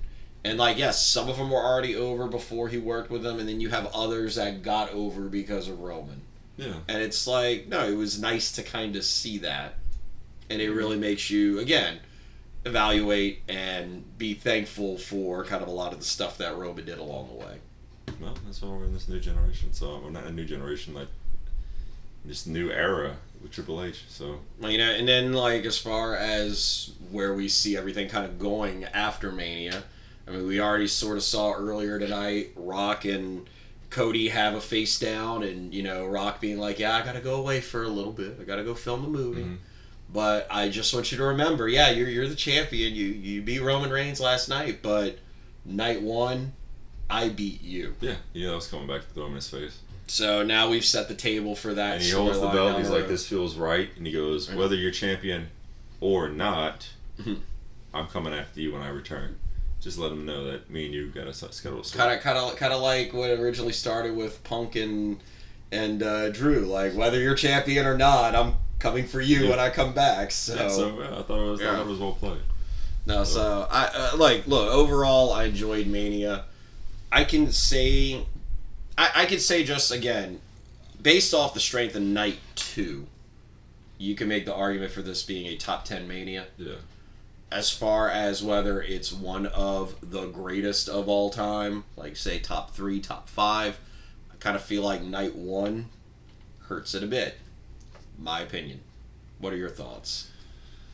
God, see, I can't judge like all these WrestleManias. Like, what is in the off the top of my head? I'm gonna say top 10 because I just feel that the night 2, the ending, telling the story, and some of the other matches I thought like really helped it. I don't know. That's too tough for me to call. I mean, look, we know from a viewership, from a revenue generation, all of that this is tops the everything. Best WrestleMania for the company ever, period. Yeah, it tops everything. Yeah. But as far as like the content and the like, I'd say if you can break it down instead of like night 1, night 2, like last year's night 1 was outstanding. If you just went off a night 2, I would say top 3 for sure. Well, I don't know. As I say, I feel like, I just feel like start to finish, quality of the work, body of the work, everything, it was all great. Yeah, I mean, it was an outstanding WrestleMania. That's all I care. I don't need to rank it. If they want to do that later, by all means. But as for now, if you want to put it in the top 10, of course, top 5, I may argue. But if you want to do top 5, I'll be like, okay. But Maybe was great WrestleMania. maybe we'll do that. Maybe we'll do that for a future show where we rank our our personal top WrestleManias or whatever. No, Might be interesting. I was gonna say, Rams, any closing thoughts from the weekend? Go watch NXT Stand for Deliver. Will do. I'll get on that. Yeah. Will do. It's I will say it didn't steal the show the weekend, but so many great. There was a lot of great matches. No, NXT takeovers are always great to watch. You don't even need to know who they are, who's wrestling. I will say this though, to your point of what you just said about how it didn't steal the show of the weekend. I'm sort of glad because if you look at WrestleMania's past, NXT was the show of the weekend, and when you got NXT one-upping the show, which it did, that's not a good sign. No, it's not. So I'm glad it was a good show, but the fact that we could sit there and say WrestleMania definitely worth watch. It was the better show, title. But NXT, with that said, is always a really good show to watch. I've been trying to watch it more if I can, but I will watch Stand and Deliver.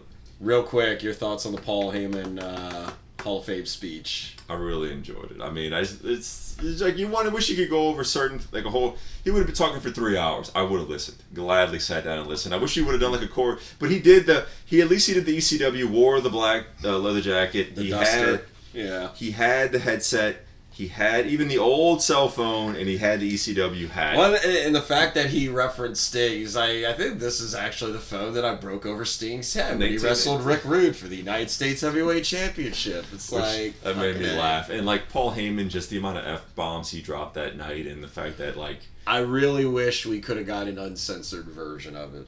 And just the fact that he literally said that, look, ECW is not supposed to be a thing that ran forever. It just had its moment, and it's lasted.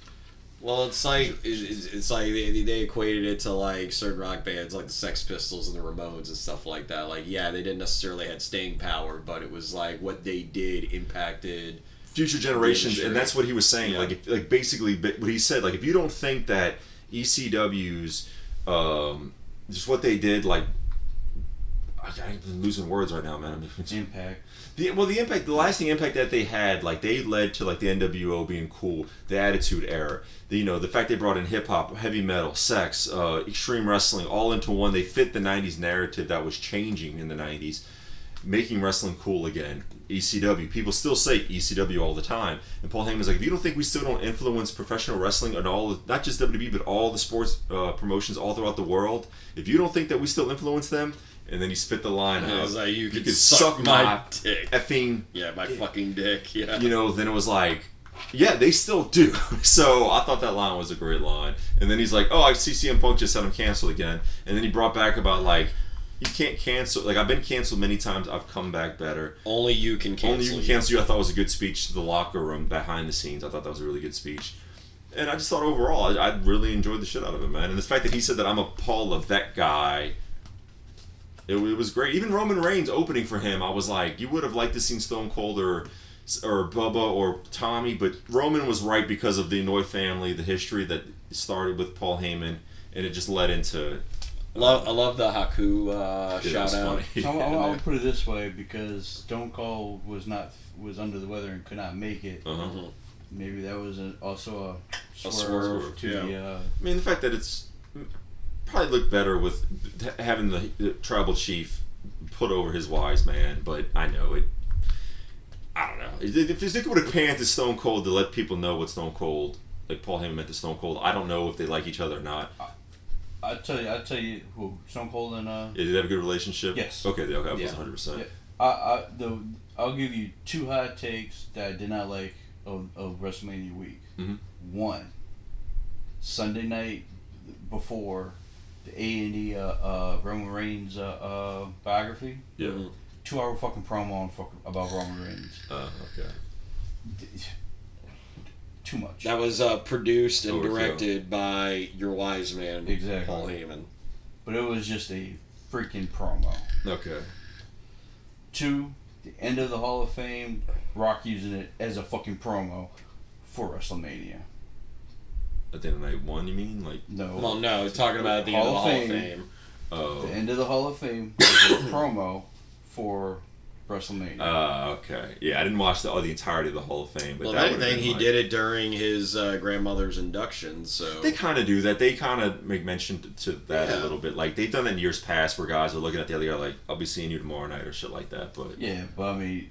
There was Or two like, segments. or like last year, for They instance, made it whenever for Ray went up promo. there to go give his speech and Dom got up and walked out. yeah, it's funny. I mean... that made me laugh really But hard. they did it. It was too much of a freaking promo. Yeah, so you don't You know, do even with Ali with the People's Champ.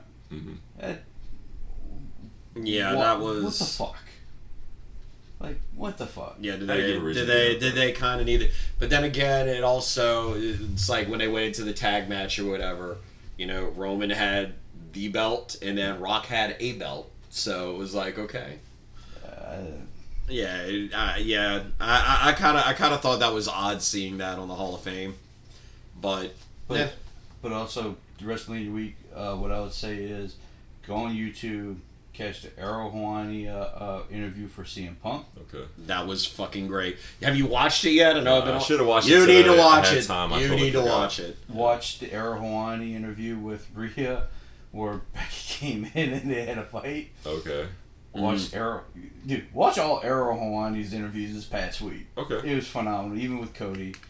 I will also say, watch on Peacock the Bray Wyatt documentary. Okay. Well, so. Yeah, if you haven't, you need to. Because there is a tease in there. There's a teaser, They show me some which things. they actually showed at WWE with the World, The world. the WWE World, Mhm. when they unveiled the Bray Wyatt statue. Oh yeah, I saw that. Yeah, They you also showed showed the end clip that I showed you at the end of the Mhm. thing. They actually broadcast that on the panel. me. Okay. Mm-hmm. But that statue that they debuted is, I think it's best one yet. No bronze, no gold. It's just a Yeah, just wax life figure. Well, Perfect for it this was character. so basically it was going to be like the updated Fiend or like the Fiend 2.0. Yeah, and so Well, whatever not it that was. statue. Oh, not that one. There's a statue they actual of Bray. Oh, Bray. Oh wow. Okay. Yeah, they did that one, but then they actually did a life literally, it's a wax lifelike figure to the T. It's scary looking good. Yeah, that's pretty good. All right. I will say if there is like one last takeaway from this past weekend, I think my wife is kind of into wrestling a bit more now. Okay. Cool. Like, look, I'll give her credit because normally whenever we have these events and like everybody comes and watches at my house, she'll hang out for a bit and then she'll duck away and she'll go back to like the bedroom or whatever, Yeah. go do her own thing. She actually stayed out and watched with everybody start to finish both nights of Mania. Tonight, like as I was getting ready to leave to come here to record, you know, I had the opening of Raw on as I'm getting dressed or whatever. She comes in, she sees The Rock and Cody in the ring, and she actually sits down and starts to watch it. And is even making comments about how much she likes The Rock and fuck Cody. It's I'm like, fucking- it's The oh Rock. god, oh It's god. The Rock. Yeah, obviously. So. But no, so I mean that was kind of like a really cool takeaway. Like she's not as anti-wrestling as she used to be. Nice. So Nice. you know we're moving in the right direction. And then also Wednesday, the WWE YouTube page will have the documentary about setting up this main event for WrestleMania, which is a little bit. I'm intrigued to watch and see how much bullshit it was. Speaking of Wednesday, you're talking about the fallout from the Ariel Helwani CM Punk interview. We'll get to Supposedly, that. supposedly the Bucks are gonna actually show the backstage footage from All In London. We'll see how shitty that is. Which, if they actually do, that's some petty shit. And if this is a thing to just draw ratings and fuck with the fans or whatever It like might that, be. And the then- Bucks can get away with it because that's kind of their shtick right now. And they're Yeah. kind of assholes and they're the EVP, so. But no, it's kind of interesting, you know, just petty. It's fucking petty as shit, yeah.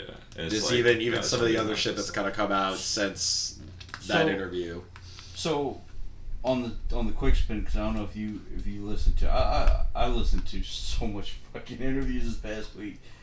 But Bully Ray on Busted Open Radio kind of like responded to the comments of the interview with Errolwani and CM Punk, and came on and goes, I believe CM Punk 100%. In regards to Jack Perry. He had, I heard about that. He had the same incident with Jack Perry.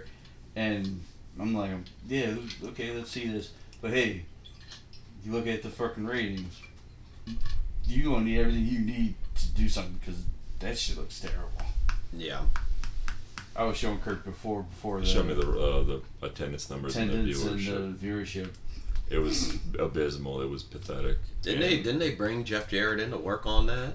Probably like the worst person to bring in for that. I mean, honestly, dude, like AEW, if they can make it another 2 years, if that, it's gonna be rough for them. Punk. Well, no, to Punk's point, and I mean it is true. AEW will last as long as Tony Khan is willing to pump money into it. Yeah, we all know he's that. got deep pockets. It's like you can. Well, he don't have deep pockets. Not anymore. He's got.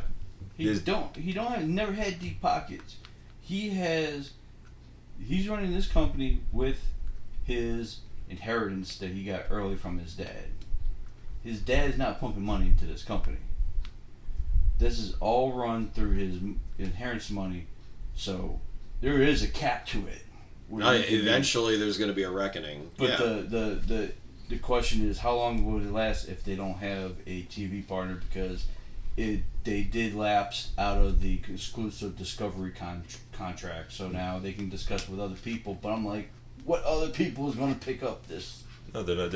Yeah, well, that's a whole other story for another day. But yeah, I don't see them lasting another. Look, I love AEW. I want them to succeed, but money-wise, business-wise, how long can they succeed?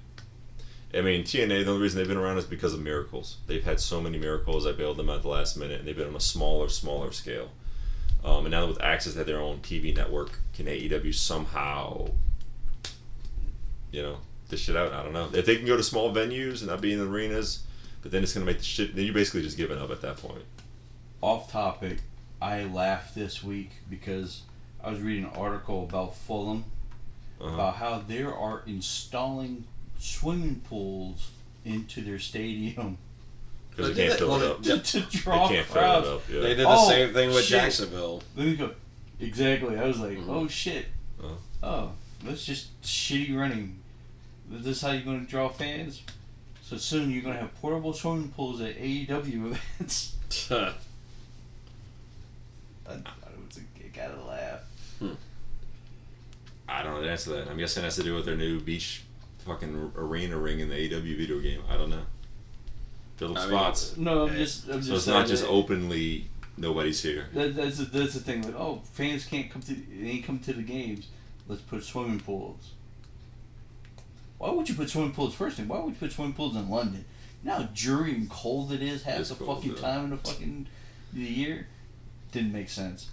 But Jacksonville, let's draw fans. That'll help. They didn't draw nobody. Nah, nobody's. But that's the business mindset of that family, and I'm like, you got that business mindset with a kid that has money, running a company that needs ADDH medicine 3 times a day.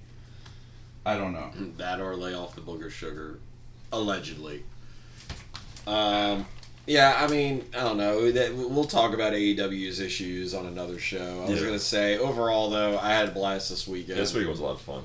And, very excited to see what this new direction WWE is going forward. Yeah, me too. Because while the story, was finished at Mania, there's a new chapter, a new story to be told. And so it'll be interesting to see where the Cody Rhodes era leads to. Me too. I will say this with the announcement of the Scotland show.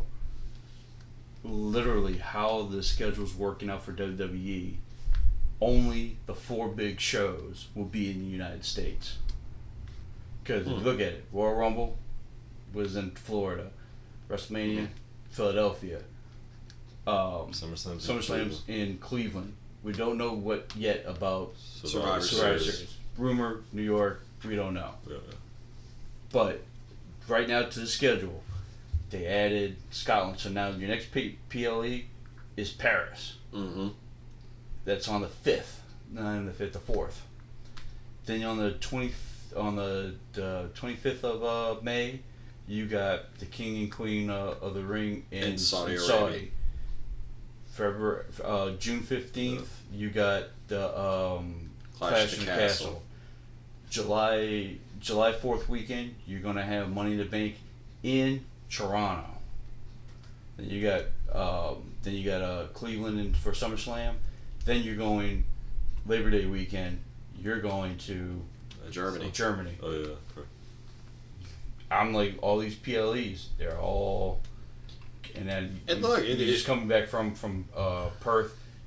They're doing this international model, which I think is phenomenal. Yeah, Triple H said, like, look, you come out, you ask for it, we'll give it to you. You come out in droves, we'll give you more. So it's like, we're giving everybody a chance to have this, and if you want to keep getting it, then show up. And look, the only thing that's going to do is drive up attendance numbers, because it's like, if these markets really want, to have future PLEs, and, they have to show up. They have to come out in droves.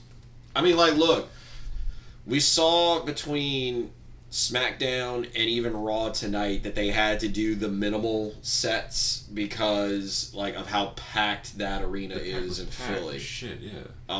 If that's going to be kind of the staple going forward. I actually like the look of it better, honestly.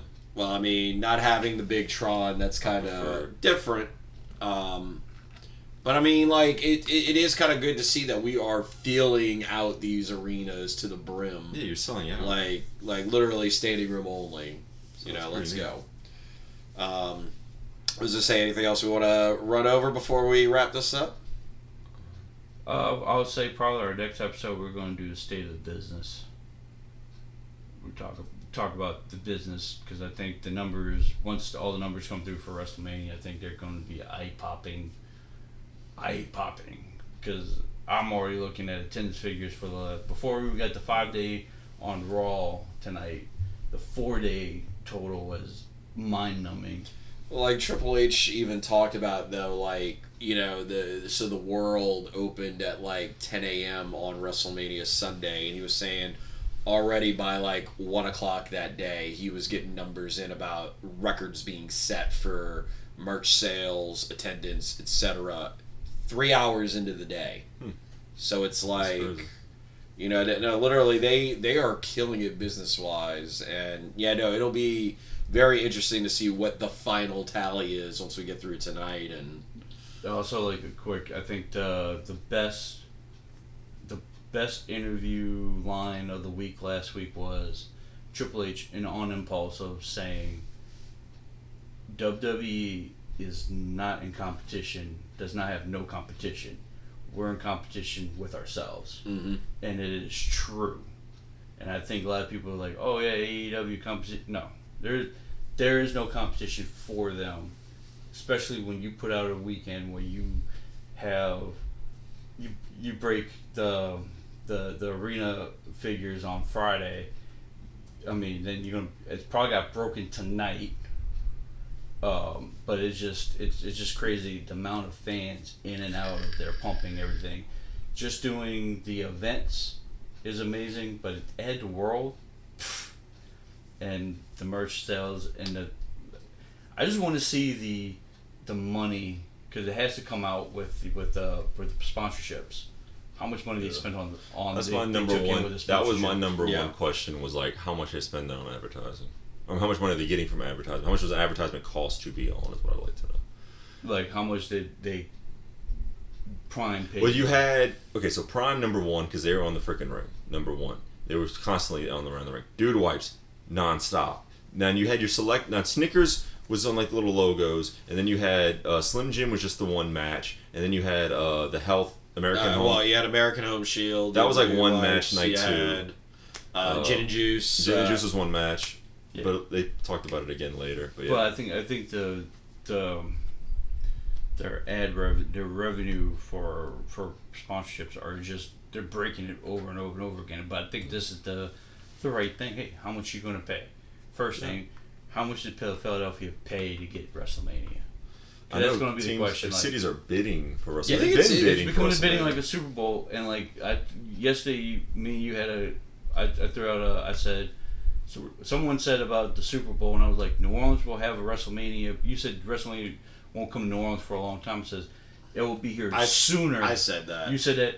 You said about the Super Bowl. I said you'll have next year's Super Bowl in New Orleans will be the last Super Bowl New Orleans will get.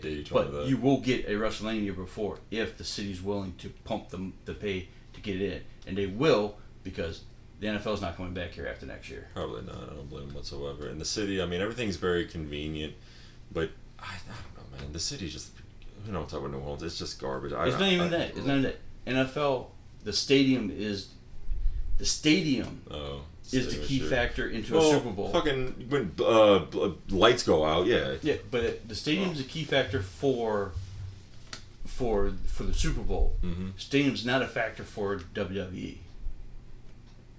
It's a city that's a factor. How much money you're willing to put in for it. So yeah, New Orleans will probably have a WrestleMania way before they'll have another Super Bowl. Okay, yeah, I agree with you on that one. Yeah, well, what brought that up was we were talking about the 25-year gap between WrestleMania 15 and WrestleMania 40. So like the last time Philly had WrestleMania was 25 years ago. So yeah, it was also back then when they still did arenas. Mm-hmm. And then before then, they really didn't have a facility to do it. The Vet is not a venue you call WrestleMania in. You do it with the link, but then the weather is kind of like the hiccup. I think now, like this year, they kind of worked around it a little bit. I mean, night one, it got down to 45 degrees. But next year, if it is what they said the rumor is, Minnesota, they're in a dome. Thank God. I know for sure Uh-huh. WrestleMania is going to Nashville when the new stadium is built. So that's after 2026. Is that a retractable stadium? That's a dome. It's a straight up dome. Okay. But that's a promise. Yeah, it makes sense. So yeah, these dome and retractable roof stadiums, you're going to get these in there. Baseball stadiums, no. Baseball stadiums, you'll get Royal Rumbles. More chance you get the Royal Rumbles. But like for hard like football stadiums will be more WrestleMania. Because they only style had matches. WrestleMania 19, Seattle was a baseball stadium, but that's the only one. Yeah, it was Safeco Field. Safeco, yeah. But they work better with Royal Rumble, especially like I don't know why, but the fitting has worked well. SummerSlam you need your football stadium, WrestleMania you need a football stadium. Yeah, football stadium. Survivor Series still an arena.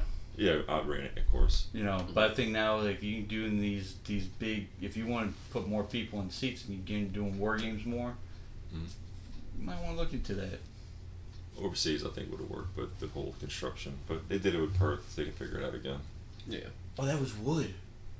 That was. If you go look at the PLE, go look at the thing. I think a lot of it was. Yeah, I think the ground structure that the ground structure was wood. Yeah. But if you look at certain parts of it, you can see that it was kind of manufactured differently to be lighter. Should be. This thing was fucking hard to watch. I was gonna say, I think that kind of puts a bow on this presentation. So, with that said, hey, you sign off, man. I'm like, hey, you want me to sign? Okay. Please. So that'll do it for this week's edition of the Rage and Marks Wrestling podcast and our WrestleMania recap. As always, thank you for tuning in. Be sure to like, share, and subscribe. For Rage and Marks Wrestling Podcast. Ravishing Randy, signing out. TNK, signing out. Rampage. See you next time.